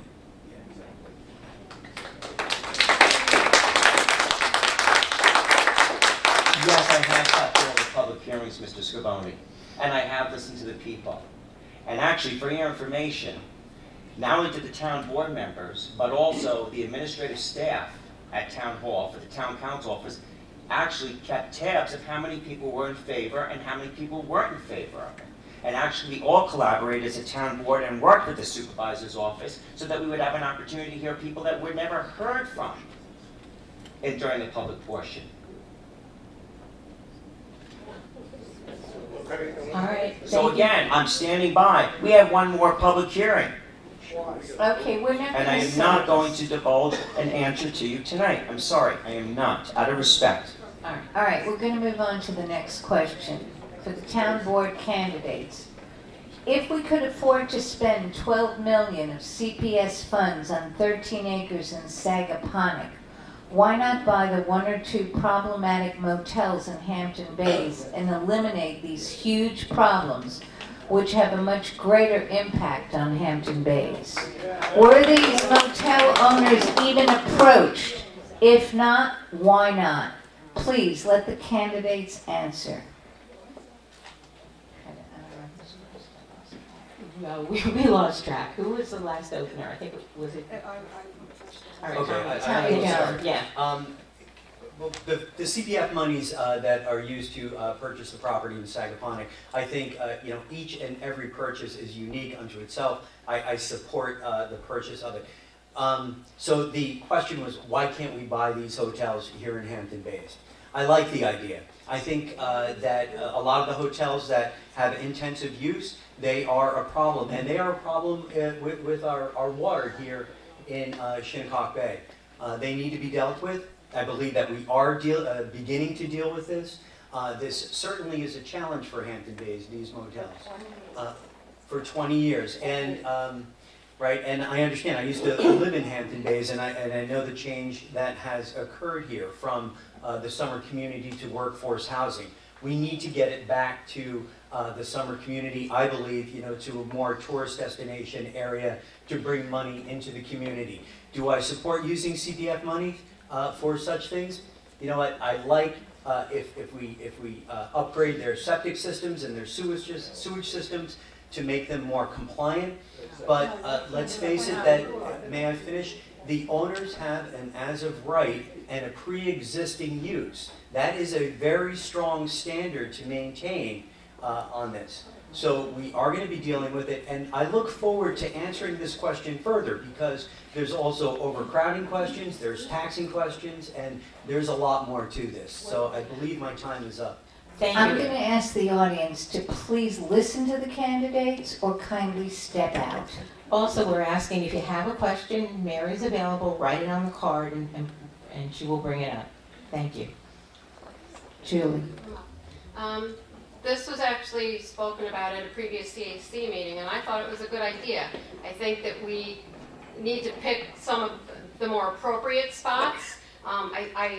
I believe some of those motels would be great as motels as they should be used, and hopefully we can work toward that. But certainly some of the ones that perhaps will never be developed as a motel, we could buy it. But again, I think that we need to work with the community and ask and see which ones, again, are most appropriate. Maybe speak to some motel developers, see you know, which ones can be used as motels in the future and which ones just may never be, and see if we can purchase those as long as they adhere to the guidelines of CPF purchases. Thank you. Stan? Sure. First, you have to have a willing seller. Number two, you have to keep in mind, if this is purchased by CPF, we're taking off the tax roll. And the answer to all of this is basically more enforcement, more code enforcement officers on the ground and trying to help enforce the public safety of these facilities. Hence why I actually put legislation together to try to attract people 2 years ago to try to come in and revitalize the motels, or even attract developers to come in and do something else with the property. Thank you. Yeah. Well, if we use CPF funds, exactly what Stan Blinka said, we will take them off the tax rolls, and then our biggest problem is that we have such high school taxes because we don't have enough people paying taxes on their homes. Well, so if we're going to have tourism and we're going to bring tourism back to Hampton Bays, we need hotels. So we have to use our motels for what they're supposed to be used for, motels. They're not apartment buildings, they're motels. So the first things first is we need to get the motels back to what their original use was for. Thank you. Okay, last question from the audience before we give the candidates a chance to offer a conclusion or summation. How do you feel about the liquidation of public assets for the benefit of private interests, i.e. Tuckahoe Road and the golf club? I think I'm first. I think you're up. Okay. We all know that Tuckahoe Road is a beautiful piece of road. You go up on that hill and it just, you can see forever. I am not in favor of transferring that road to private.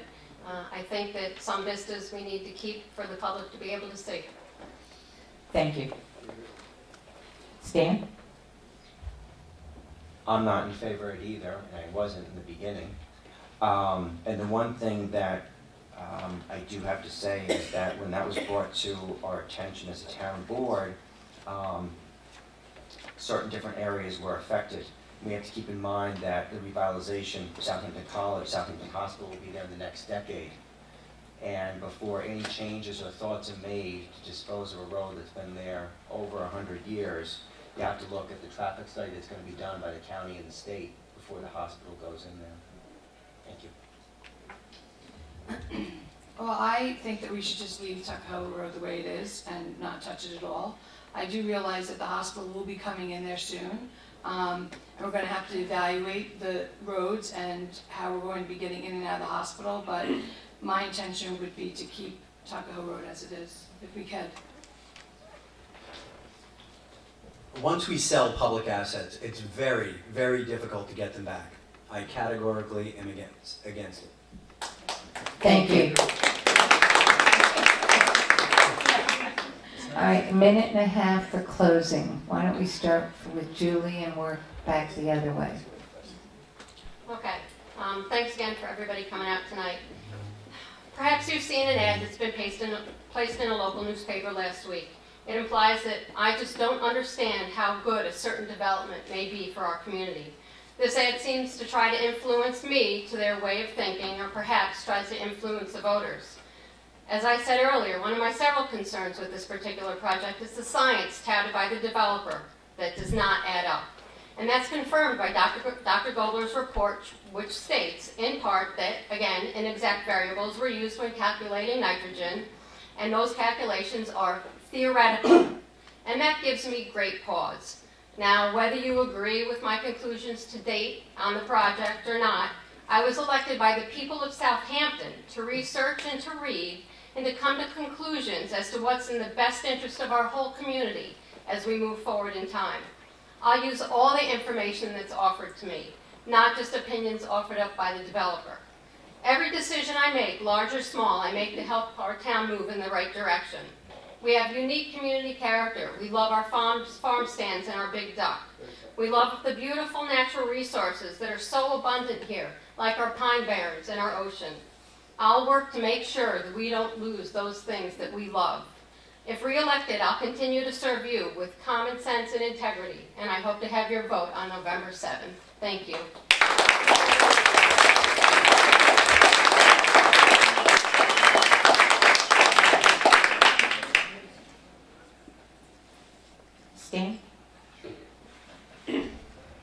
stated in my opening statement 4 years ago, was a very humbling experience for me. And I engaged in this endeavor with an open mind and my hand out to the community. And I still have done so. In the 4 years that I have done that, I've always listened to the community of what their needs and wants are. And yes, Mr. Scavone, I do listen to the community. Many a nights that I've listened to community members here in Hampton Bays, that I've gotten phone calls that we need help with a situation in the neighborhood. And that just happened last week. I've actually been proud enough to say that I brought code enforcement staff with me, along with the special prosecutor, to civic meetings here in Hampton Bays, so that the community members can firsthand see who's actually doing the job and ask them open-ended questions on certain cases that are taking place here in Hampton Bays. So again, I'm going to say I pride myself on hands-on approach, rolling my sleeves up, and yes, listening to you as community, individually and as a group. And I ask that you consider me again on November 7th and re-elect me as your local Southampton Town Councilman.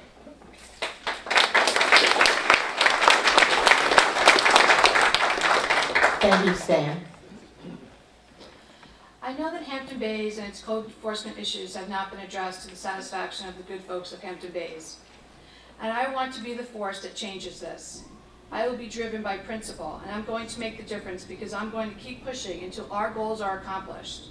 The time for talk is over, and it's time for us to take action. I'm a solution-oriented person, and I want to stop talking about issues, and I want to start solving them. Along with Councilman Stan Glinka and Councilwoman Christine Scalera, as a team, we can get Hampton Bays back on course. We can do this together. The East End has a bright future with me on board, and trust me to do what is right for our piece of paradise. This is the East End, and I am the East End, and I am you. Thank you very much for taking the time tonight to come out and listen to all of us. Have a wonderful evening, and please vote for me on November 7th. Thea Dombrowski-Fry. Thank you very much. We appreciate all the candidates for attending tonight. Tommy John. Thank you. So sorry. Jesus Christ. I'm looking at the clock trying to see. Nothing personal.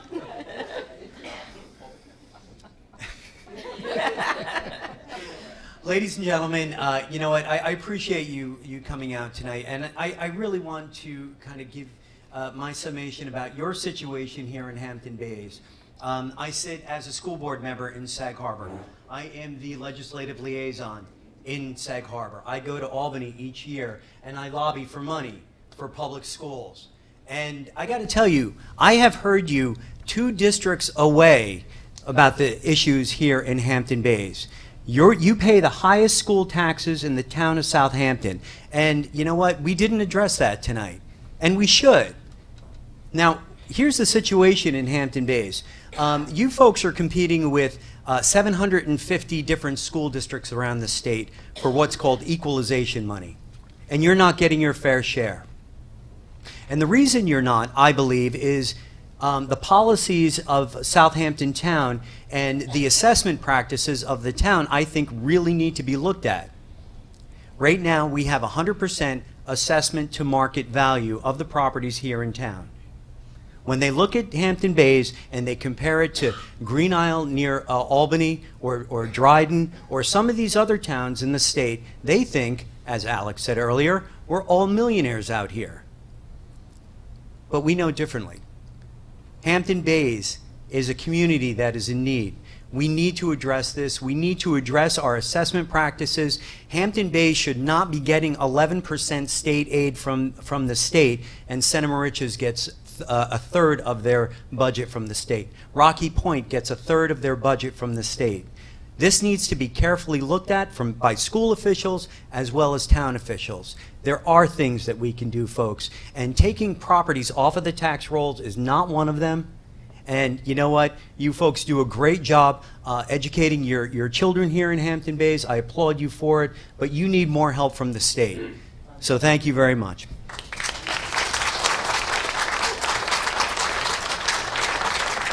All right, now I'll say officially thank you all so very much for coming. We really appreciate it. Thank you. Thank you.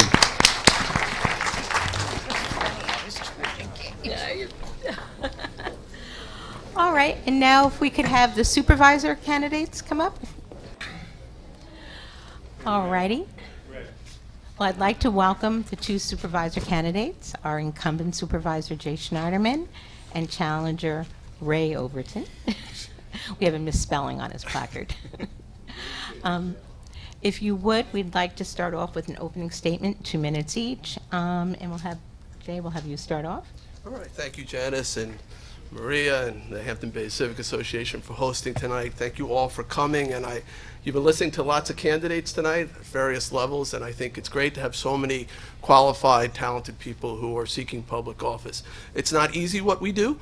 It's a lot of work, it's a lot of listening, it's a lot of coming up with creative solutions, and I think I bring quite a bit to the table. I'm your incumbent supervisor, so I have the last 2 years of serving as a Southampton Town Supervisor.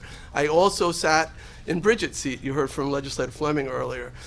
For 6 consecutive terms, I was a Suffolk County legislator. I have a background in small business. I also am a former chemistry teacher. I have my master's in education and a bachelor's in chemistry. I've been really involved in the community. I actually was born right here in Southampton. I chose to raise my family here in the town of Southampton. My daughter's now in college, but my son is at Southampton High School, and I'm very proud of him. So the question is, I guess, are we moving in the right direction? And it's going to be tough to do it in 1 minute, but I'm going to try. So Standard & Poor's and Moody's both rate the town of Southampton AAA now. That's the highest possible credit rating. We've seen 2 consecutive years where our tax rate, our property tax rate, has gone down. 2% last year, 1% this year. Even in the Hampton Bays School District now, for the first time that I think anyone can remember, the tax rate is going down for the school taxes.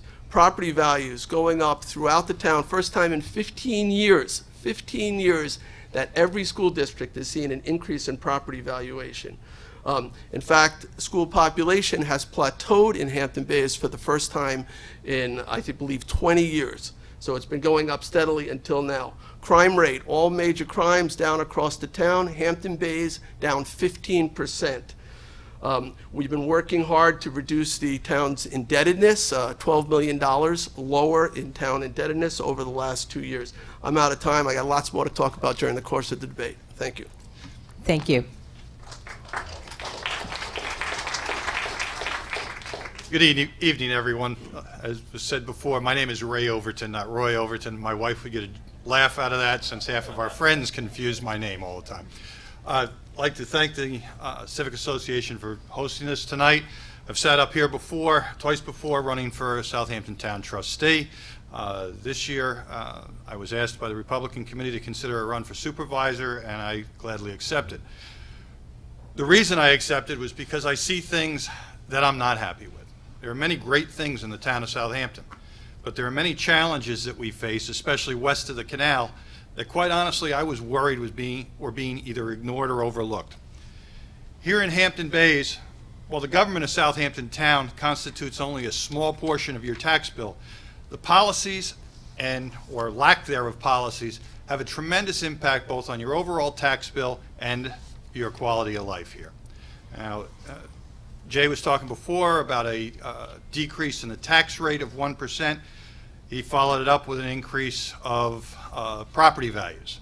The two things offset each other, and I'm afraid that some of you may look at your tax bill at the end of the year or at the beginning of the year at the tax season, and you're going to notice that your taxes have increased, because that assessed valuation carries across to your school district and to, as well as the town and the other tax districts here in the Hampton Bays, whether it be ambulance, fire department, or whatever. These are all items that we need to consider. And if your values and your property values and quality of life were both increasing, you have a different thing to look at. Right now, that's not what's happening here, and I've sat through a number of these meetings, and I've seen the concern. I'm running because those concerns need to be addressed, and there needs to be light shown on them on a regular basis, and I hope for your support come November 7th. Thank you.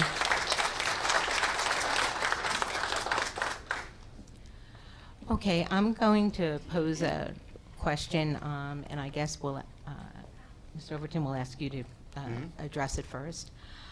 Based on an approval provided by the town in January 2015, some have calculated that the PDD approval for the Canoe Place Inn sites east and west of the canal will expire in mid-January 2018 unless substantial construction on both sides of the canal and on the sewage treatment system has begun. There has been a lawsuit which did not stay construction, but did require a supplemental EIS on the water flow, which the developer completed in a few weeks, and a complaint to the DEC in 2012 about leaking underground fuel tanks, which should have been resolved, I would think, immediately upon discovery, and only recently appears to have been addressed. It does not appear that the law provided any specific grounds to extend the 3-year time period allowed in the approval.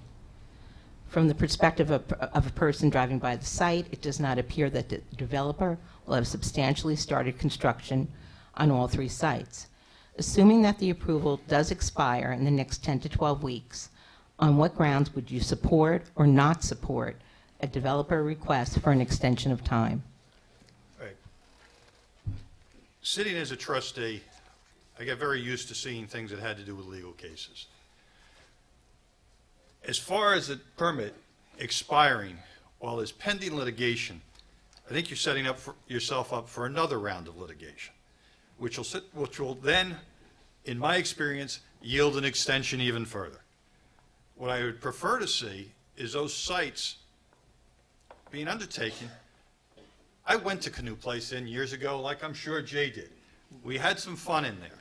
It's really difficult for me, and I know it's difficult for my family who saw it in its heyday, to sit there and see that site degrade like it has.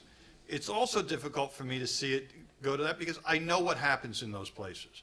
I have similar places near me in West Hampton where the permit process has taken so long that the buildings have degraded and they've become, for lack of a better word, flop houses for the homeless. It creates a totally different problem. If all things are considered equal, and if there are improvements for what the original EIS came up with, I would have no problems granting an extension for this because I feel that redevelopment of that property is absolutely critical for this community.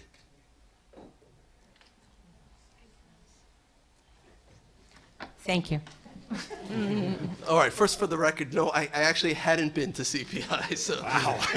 I know. I went to Bordy Barn once when I was young. Just got to come across the canal, Jack. So, no, there were lots of clubs back in the day, right? Mad Hatter, Neptunes, and Summers, and Hampton Bays certainly has changed. And the previous town board went through this struggle as to what to do with the CPI property, because it does nobody any good in its current status. It's just a dilapidated building. And my understanding is when this community engaged itself in trying to figure out what to do, the community really wanted to preserve that building. So originally there was a plan to do like an apartment complex or something in that. They said, no, you got to save this building. That's what you guys wanted. And I think the town was responding to that. Let me finish. So this is what I've heard. So people wanted, they love that building, and it's a historic restoration. It's a very expensive project. And so originally there was a different plan for the east side of the canal, and I hate to see any waterfront lost to public access, but the plan kind of tied these two together. That'd be 30-plus townhouses on the east side, which is fairly high density over there. And then there would be this hotel, banquet hall. The CPI would be revived as that. And that was the trade-off. Cost a lot of money to fix up the CPI, so we're going to give more density.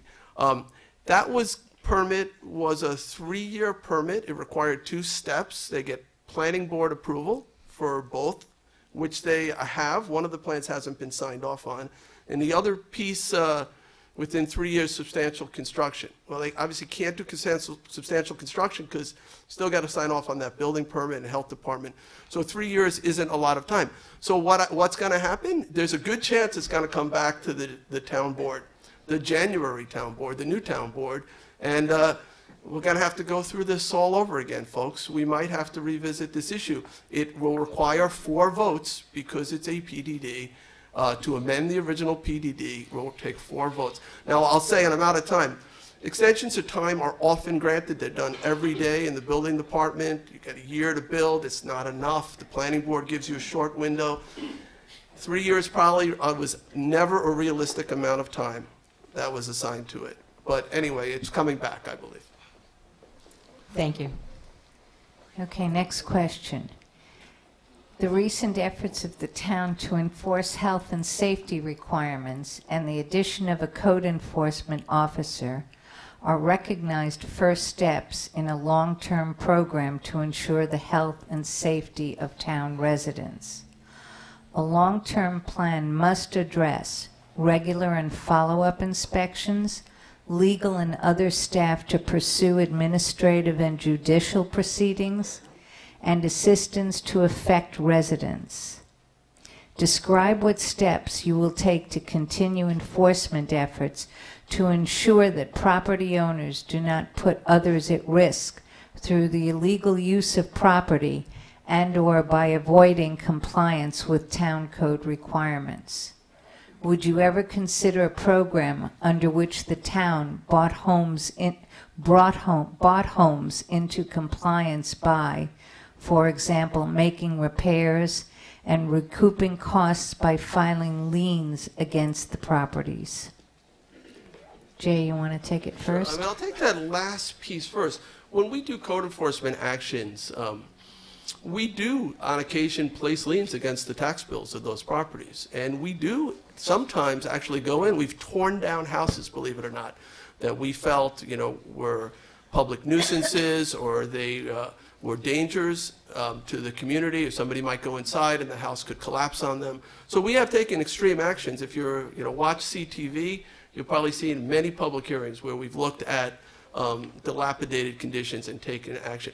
So in terms of code enforcement in general, yeah, Hampton Bays has a lot of issues with, particularly with overcrowded housing and illegal uses of hotels. We all understand that. So how do we fix that? I have progressed a 3-part strategy. The first is increased code enforcement. The second is economic revitalization. And the third piece of that, the third piece is creating affordable housing in other areas, particularly east of the canal, to take some of the pressure off of this area. So to get increased code enforcement, I felt we needed an administrator within the code enforcement department. We literally had to pass a budget that created that department and funded it, and then we recruited. We had to actually work with civil service in creating a title that was appropriate. Just recently, we hired a guy named Stephen Troyd with a 30-year career with the FBI, and he pulled everybody together. He marshaled all the assets and conducted a sweep, what they called a surge in code enforcement in this area. Some roughly 40 houses and 3 hotels, a week-long ordinance enforcement operation that netted over 200 violations. So I'm out of time, but thank you. Thank you. All right. As far as the hotels and lodging properties that aren't houses, you folks are taking a major impact. Your school, the school enrollment from those type of facilities has increased 25% in the last 2 years. We have an issue. Code enforcement is one of them, but I'm honest enough to realize that that's going to take an awful long time to wheel this way through the courts. We've got to get some other help. And we've got to get these landlords to come into compliance with using their facilities as they are set up for zoning. They're supposed to be motel properties, okay? Where do we go for that? We only have limited means here within the town. But that doesn't mean that we can't enlist other help. As hotels, these folks are supposed to be paying sales tax. I asked a question the other night at the meeting, and the town attorney said that that had not been explored. Going to the New York State Department of Taxation, Sales Tax Division, and checking on these facilities. These are not apartment buildings. These are motels. The same is true with the IRS. So much of what was brought out, and I think the New York Post article pointed to this, and the woman that was there had been there investigating for a number of weeks. A lot of it is cash. Now, it's my understanding that at one point in time, a number of years ago, the IRS was being involved, and they were building a case, and then that's dropped. It's very difficult for a town like ours to sit there and get through this on our own. We need to bring everything in and use all the tools that we have available to us to make this work, because it's having an impact on this community tremendously in your taxes. All right, Jade, would you like a rebut on this? Well, one thing I got cut off before, but that's the game, right? So the amount of time I had. So the ordinance enforcement action that I spoke of was not the end, it's merely the beginning. So there are several others in the works. This is something you're going to see monthly or bi-weekly as we move forward. And it did, I believe, require having an administrator there to take the good men and women who work in the ordinance department and kind of target them to where the public was saying, we need you, help us, please help us. And so that is what you're finally, I think, seeing. And in terms of the hotels, like I come out of the hotel industry. I see George is here. I knew George from back in Montauk. I grew up kind of in the hotel industry. Getting these places that are apartments to go back to being hotels using market forces, we have to have an area that will support that. So what do we need? We need good roads. We need beautiful parks. We are rebuilding the pavilion at Ponquag Beach. We are, for the first time, raking that beach. So, combing it basically with a piece of equipment the town purchased to kind of groom the sand out.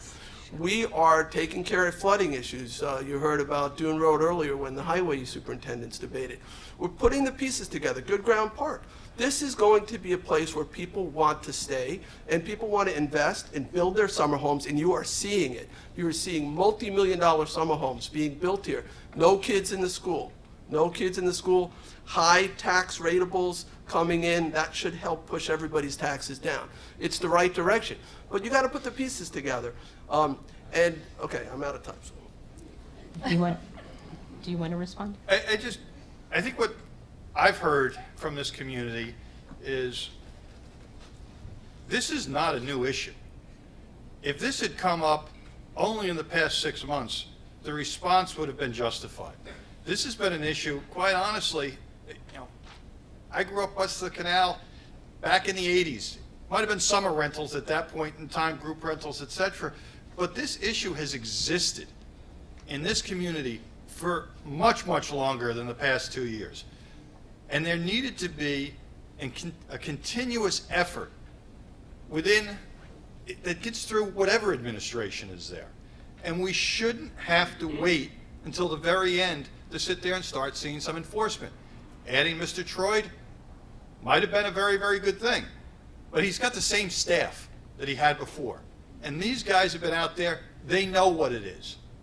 Many of the attorneys are the same attorneys, but we need to take a look at other methods for bringing these people back into compliance. I agree with the supervisor.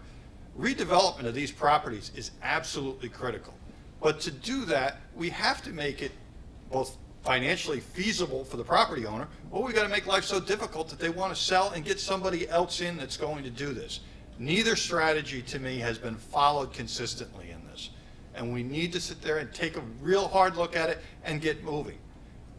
My biggest concern is that there is going to be a safety issue there, a fire in one of these places, and the reputation of the East End and Southampton town is going to suffer greatly because of our lack of attention to this. Thank you. Next question. What are we going to do about the overpopulation of deer? The problem is increasing with overdevelopment. They are responsible for property destruction, tick-borne disease, and auto crashes. I wasn't anticipating this question. Okay, we have too many deer. That is true, and they do cause all those problems. And I'm not particularly sympathetic to the deer. I lost a friend to a car accident when he hit a deer. We have too many deer. We have to thin out the deer population. I know some of the animal rights people don't want to hear that, but it's true. So, deer destroy landscaping. That's an issue. Deer do transport Lyme disease, and that is a problem, and other tick-borne illnesses. But that public safety issue too, with the deer on the roads, is really dangerous. So, you know, we have to work with our hunting groups, the state DEC, and we have to reduce our deer population. Sorry. All right, thank you. I didn't expect this one either at this, but this is, I always, for years I've managed real estate properties, mostly condominium complexes that put thousands upon thousands of dollars each year into their landscaping. And then every year complained about the deer coming in and eating it. And I used to say, and I still say it, that we've created an all-you-can-eat salad bar for these people, and it's not that the woods isn't appetizing for them anymore, but blessed, they're coming right into the yards. It's easy. You can get a whole day's meal just sitting there in somebody's front yard, so you don't have to keep going back. We do have to reduce the deer population. We don't need to do it the way we are now, which is with our automobiles. I'm not a hunter myself, but we're going to need to seriously consider a targeted hunt and a harvest. It's not something people want to hear, but it's going to take somebody. I don't want it to be someone who is on the opposite side, being involved in a car crash and seriously injured, to really get past this and recognize we have a problem. The Lyme disease, deer carry it, mice population's increasing, they carry it. We don't have some of the natural predators any longer. Fox are gone, so we've got the small animals back again. This is a natural progression for what we have. We've gotten some of our environment back, but these guys are going to where there's food, and that food is in our yards. It's very simple, and we create more and more of it. For some reason, no matter what they come up as, you know, the deer don't like this. 2 years later, they're eating it. So it seems to be whatever they develop an appetite for it sooner or later. Thank you. Okay, Jay, you've expressed that you're in support of the trustees having their own tax line. If you get elected or re-elected, would you support the trustees having that tax line? Sure. The town board doesn't give the trustees a tax line. Only the state legislature can give the trustees a tax line, and it requires home rule messages from every town and village where those trustees are. It's unlikely to happen. It's not going to happen. But from my perspective, the trustees need to be an independent body. So I was not suggesting that we increase taxes for the trustees, but we take the amount of money that the town already taxes and gives to the trustees and make it their own line and let them be accountable to the public. Let them explain, you know, how they're spending that money. And when they want to go after somebody in a lawsuit or fight a lawsuit, they're not coming back to the town board to enforce their easements. They're an independent elected body that predate the town board. And for their own sake, they ought to be independent. Now, they don't have any revenue. One year they had some sand that they sold. They might have some slip revenue here or there. They're not going to survive. So they come to the town for their budget every year. We provide their lawyers, we provide their staff, their support staff. If one year the town board says, guess what, guys, we're not funding you this year, they're in trouble. And I don't want them to be in trouble because I believe in the town trustees. We need them. They are our stewards of our bays and harbors, of our underwater lands. They are the protectors, or should be the protectors, of beach access. And that is getting harder and harder as more and more homes get built along the ocean. We have to make sure that they fight so that we have access to all the public places that belong to all of us. So, thank you. Thank you. Yeah, I've made, like I said, I was a trustee. I understand the issues that were there. 4 years ago when I took office, the first meeting we sat down at, we got the ruling from the state, state Supreme Court, that basically said we had no control over our money and we basically were stuck. We adjourned our meeting that day and went back looking for a different way to deal with things. Thankfully, we were able to get the town board and the supervisor at the time to cooperate, and we changed the method that we worked with. Up to that point in time, we had not been cooperative with the controller's office. We set up an agreement with the controller's office so that they managed our books, the fiduciary responsibility, separate from the town. The town board does approve tax revenue that goes into the trustees' expenditures. What I've talked about before, and I've spoken with my former fellow trustees about, was to sit there and try to develop a predictable formula on what the portion of their assessed valuation is within this community. Trustee properties take into account bay bottoms, et cetera, and there's an awful lot of folks that are out here with properties on the water that have either improved them with bulkheads or docks. The value of their property increases a certain amount by that value, and what I would look to do is work with the controller's office and the assessor's office and come up with a way to do that so that they would know what their assessed valuation is to work with and would be able to go back to the town board on a yearly basis. I will say that one of the things that's improved in the past couple of years is the presentation of budgets to the town board, making it a little bit easier on them to come up with approval for them. Thank you.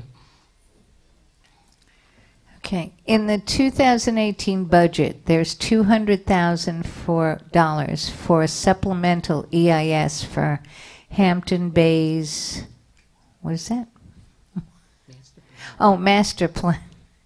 What is this money for? Want to go first or second? Well, since it's your budget, I'll let you go first. So we have been engaged in working with this community and trying to plan its future, a future that the community envisions, not that the developers envision. We've had, I think, over 1,000 people participate in it, and the Civic Association has been very much a part of that.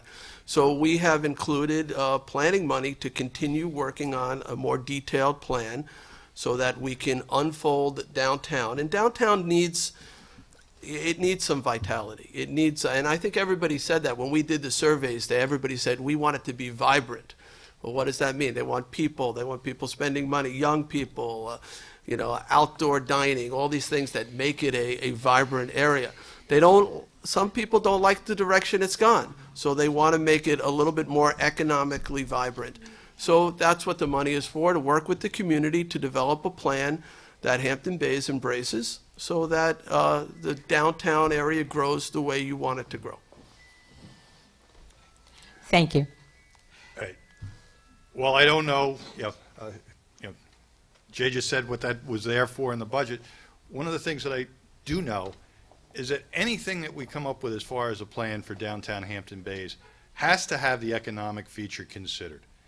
I've heard too often as I've walked through town hall that whether a developer is going to make money or not really isn't a concern. Well, here's a clue. If the developer is not going to make money, he's not coming in to make the investment. People don't do this stuff out of the goodness of their hearts. If you're going to come in and make an investment, there's got to be an economic vitality to whatever comes in. That's realistic.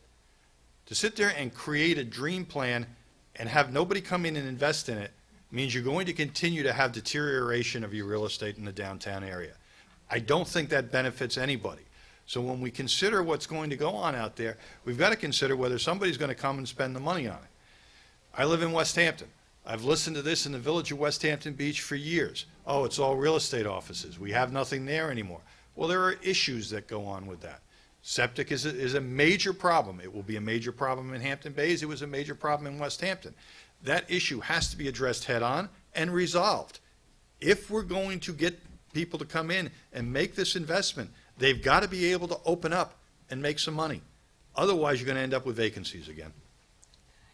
Jay, you want to rebut? Actually, for the most part, agree with what my opponent said. You know, and we are working with people. You know, the business community as well is very much a part of this. And yeah, I think Ray is right. If you want somebody to invest money in downtown, there has to be some return. They're not just going to donate money to the community as much as we might want them to. So you have to have the zoning that allows them to do the types of things. It might require sewage treatment because right now the health department won't let you do much of anything. So if you want some more restaurants, and there is a growing restaurant scene here in Hampton Bays. I was over at Cowfish the other day, couldn't get in. I had to wait, I think, 45 minutes to get a seat. It's popular. There's lots of places, Canal Cafe, lots of good places, and it's growing. And more people want to come here, but you're not going to get there without, you know, complying with the Suffolk County Health Department standards. So we're just trying to put the pieces together, working with the community so that businesses will invest in this area. And you know, that's what that $200,000 is for. Thank you.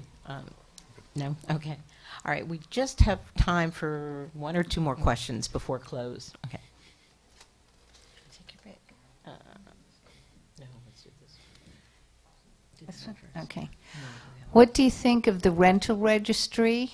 Have any of you, or have either of you, worked with this registry to obtain a permit for your own property? I'll start with this one. I have not worked with the Southampton Town one. I've looked at it. I have participated with my wife on renting her property in the village of West Hampton Beach. I will tell you, it is 100 times easier to come up and complete the rental application in the village of West Hampton Beach than it is in the town of Southampton. What you have to end up getting, particularly if you have an older piece of property, makes renting your property correctly very, very difficult. And it's, current COs, updated surveys, etc., becomes expensive. What I would prefer to see is an opportunity. I believe town of East Hampton has a more simplified version of it. I'd like to see people, and I spoke on this back before you were involved in the board, back when they were talking about it. The more people we can get to register their properties so we know who's in them, the better off we're going to be. The more difficult we make it, the more cumbersome, the more time-consuming, the more opportunity there is for people to sit there and stay away from it. I feel the same way in the building department. If you're a do-it-yourselfer in the town of Southampton, trying to sit there and do small projects around your property can be one of the most burdensome tasks you ever saw.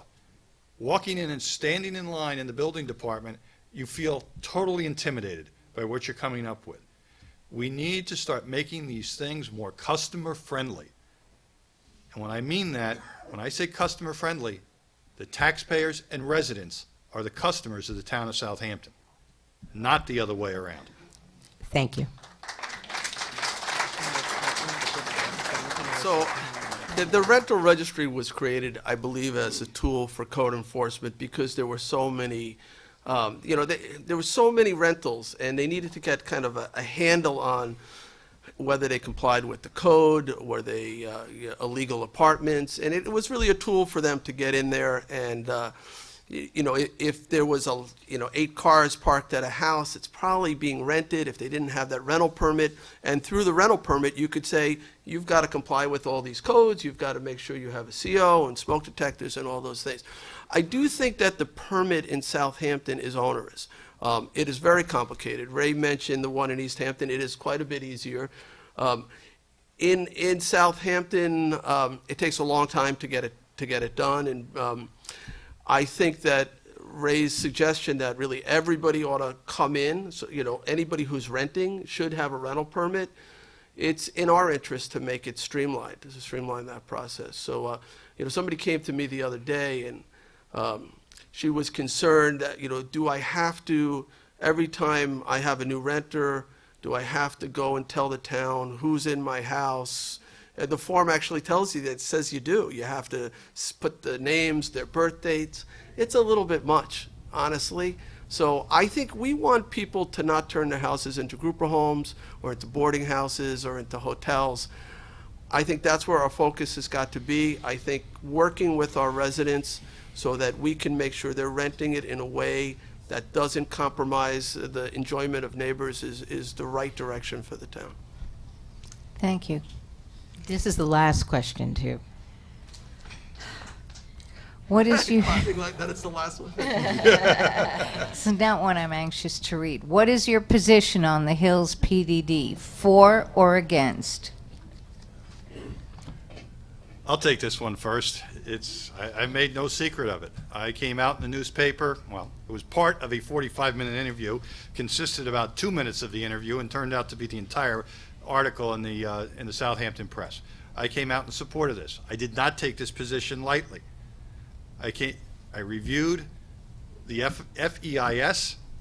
I reviewed the issues that were going there, and I took a look at what the community is. Now, I'll agree with everybody else that preserving the property and buying it outright would be the preferable way to take care of this. Unfortunately, I do not believe that it's fiscally responsible. I don't think it helps East Quogue out at all, unless we're going to come up with some sort of pilot funds for them, because you've now taken this property off the tax rolls. The reason I'm supporting this, I've had experience managing these types of developments. I know how difficult it is to make certain that you do the things right. The steps they have taken and identified are really best practices. I believe they will set a standard in the town of Southampton for future development. If we had had steps like this in prior development, we would not have the problems that we're facing now along the coast. We did not know about this stuff in the 50s and 60s when so much of the area along Tiana Bay and Shinnecock Bay was developed on the north side of the bay. We have all these developments in there with huge number of houses on small pieces of land, many times with cesspools only. These are the areas that are coming in, and if you take a look at Chris Gobler's nice little map that he comes out with every year on the condition of the bays, this is where you're seeing the major focus. Like I said, I did not take it lightly, but I do support the project. I've been advocating for the preservation of the property known as the Hills for a good decade now. When I was legislator, I passed a resolution to begin the process of acquiring it, worked to override the county executive's veto because he felt it was already, because of the 5-acre zoning and the clustering, there would be a lot of open space. I got that veto override, but never got cooperation from the town at the time in moving forward as a partner with the county. We had a willing seller at that time, and it died. And so when I became town supervisor, my first step was to try again to preserve it. This time, just the town, no partner with the county, and we appraised it. We offered $35 million, the largest offer ever made with the CPF fund to acquire it, and they said no. And that program only works with willing sellers. That was the appraised value of it. And so I've had to view, as supervisor with my other town board members, what is in front of us. It's not preservation. Now, some people probably think if you deny this valuable golf course, maybe then they'll come back. Maybe then they'll come back and talk about preservation. And honestly, the preservation offer is still on the table. I don't believe if the golf course is denied that they're going to suddenly preserve it. They have the dune deck. They have another golf course that apparently they have secured, Baiting Hollow, I believe it is. They're looking at marina properties. They're going to do a luxury resort type of development, housing development, and that's the chance we take. So I have to look at what I'm asked to look at, an alternative, which is the golf course and housing, versus the as of right, which is a subdivision that is a substantial subdivision. And I have said that I would review that based on 10 criteria, and the environment would be the #1 criteria. And I'm out of time, so. Thank you. All righty. Now we're running out of time too, unfortunately, because we're supposed to vacate at 9. That's the only reason we're cutting this off. I know we could go on a lot further. So if we could do the closing statements, and Ray, we'll have you start. I hope one of the things that you saw tonight and that you've seen in any of the other candidate forums, I'm pretty direct. I look at an issue and I will let you know what I'm thinking. I think that's only fair. I'd like everybody to consider the same thing, to go out there and be honest with people. The way that I've lived my life has been that way. Is to sit there, and if I don't agree with you, it doesn't make you a bad person, doesn't make me a better person. It means that we don't agree. But if elected, you will know where I stand, and I will give you an opinion, and I will let you decide whether I'm the right person or not from that. We've got an awful lot of challenges coming up on this town. It's still a beautiful place. Love it dearly. And the community is here. But I hope that you will look at somebody like me who is not, I'm not a career politician. I've spent all my life in business. And the way that I've presented things to clients, to owners of companies, etc., has been trying to sit there and say, this is what I think, this is the reasons I think it, let's make a move forward. Let's do something. Not doing anything to me means you're only going backwards. I hope you come out November 7th. I did this at the last debate. I encourage everyone. Off-year elections, like an odd year, is when you get to vote for local offices. Voting on every 4 years for the president, and sometimes even every 2 years for a congressman, your vote does not have the meaning that it has this year. This is the thing that these are the issues that affect you directly every day when you get up, when you drive to the grocery store. Please, get out and vote. I hope you will support me on November 7th, but please, get out and show your vote. Thank you.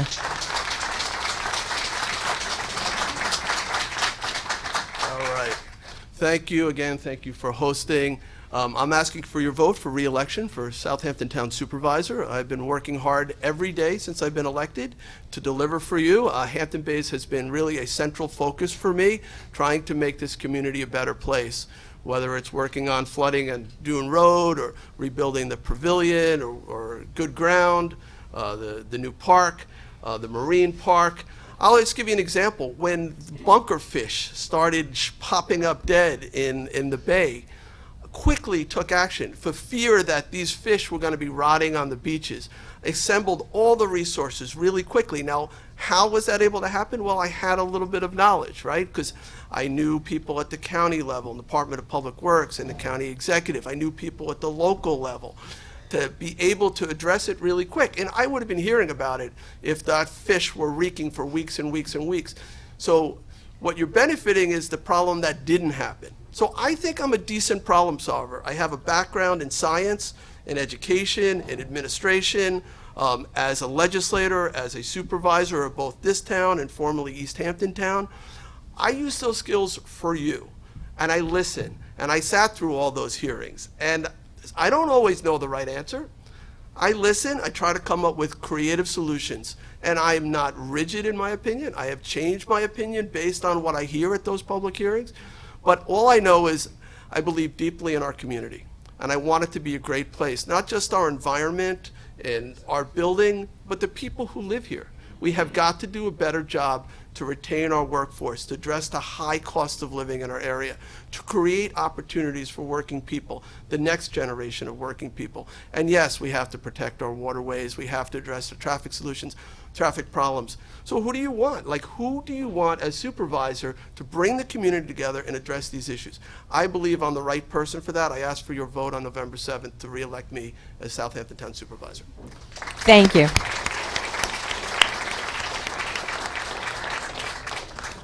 So again, I want to thank you so much for participating tonight. And I also want to give a round of applause to our timekeeper up front here, Ken Deneau, our newest board member.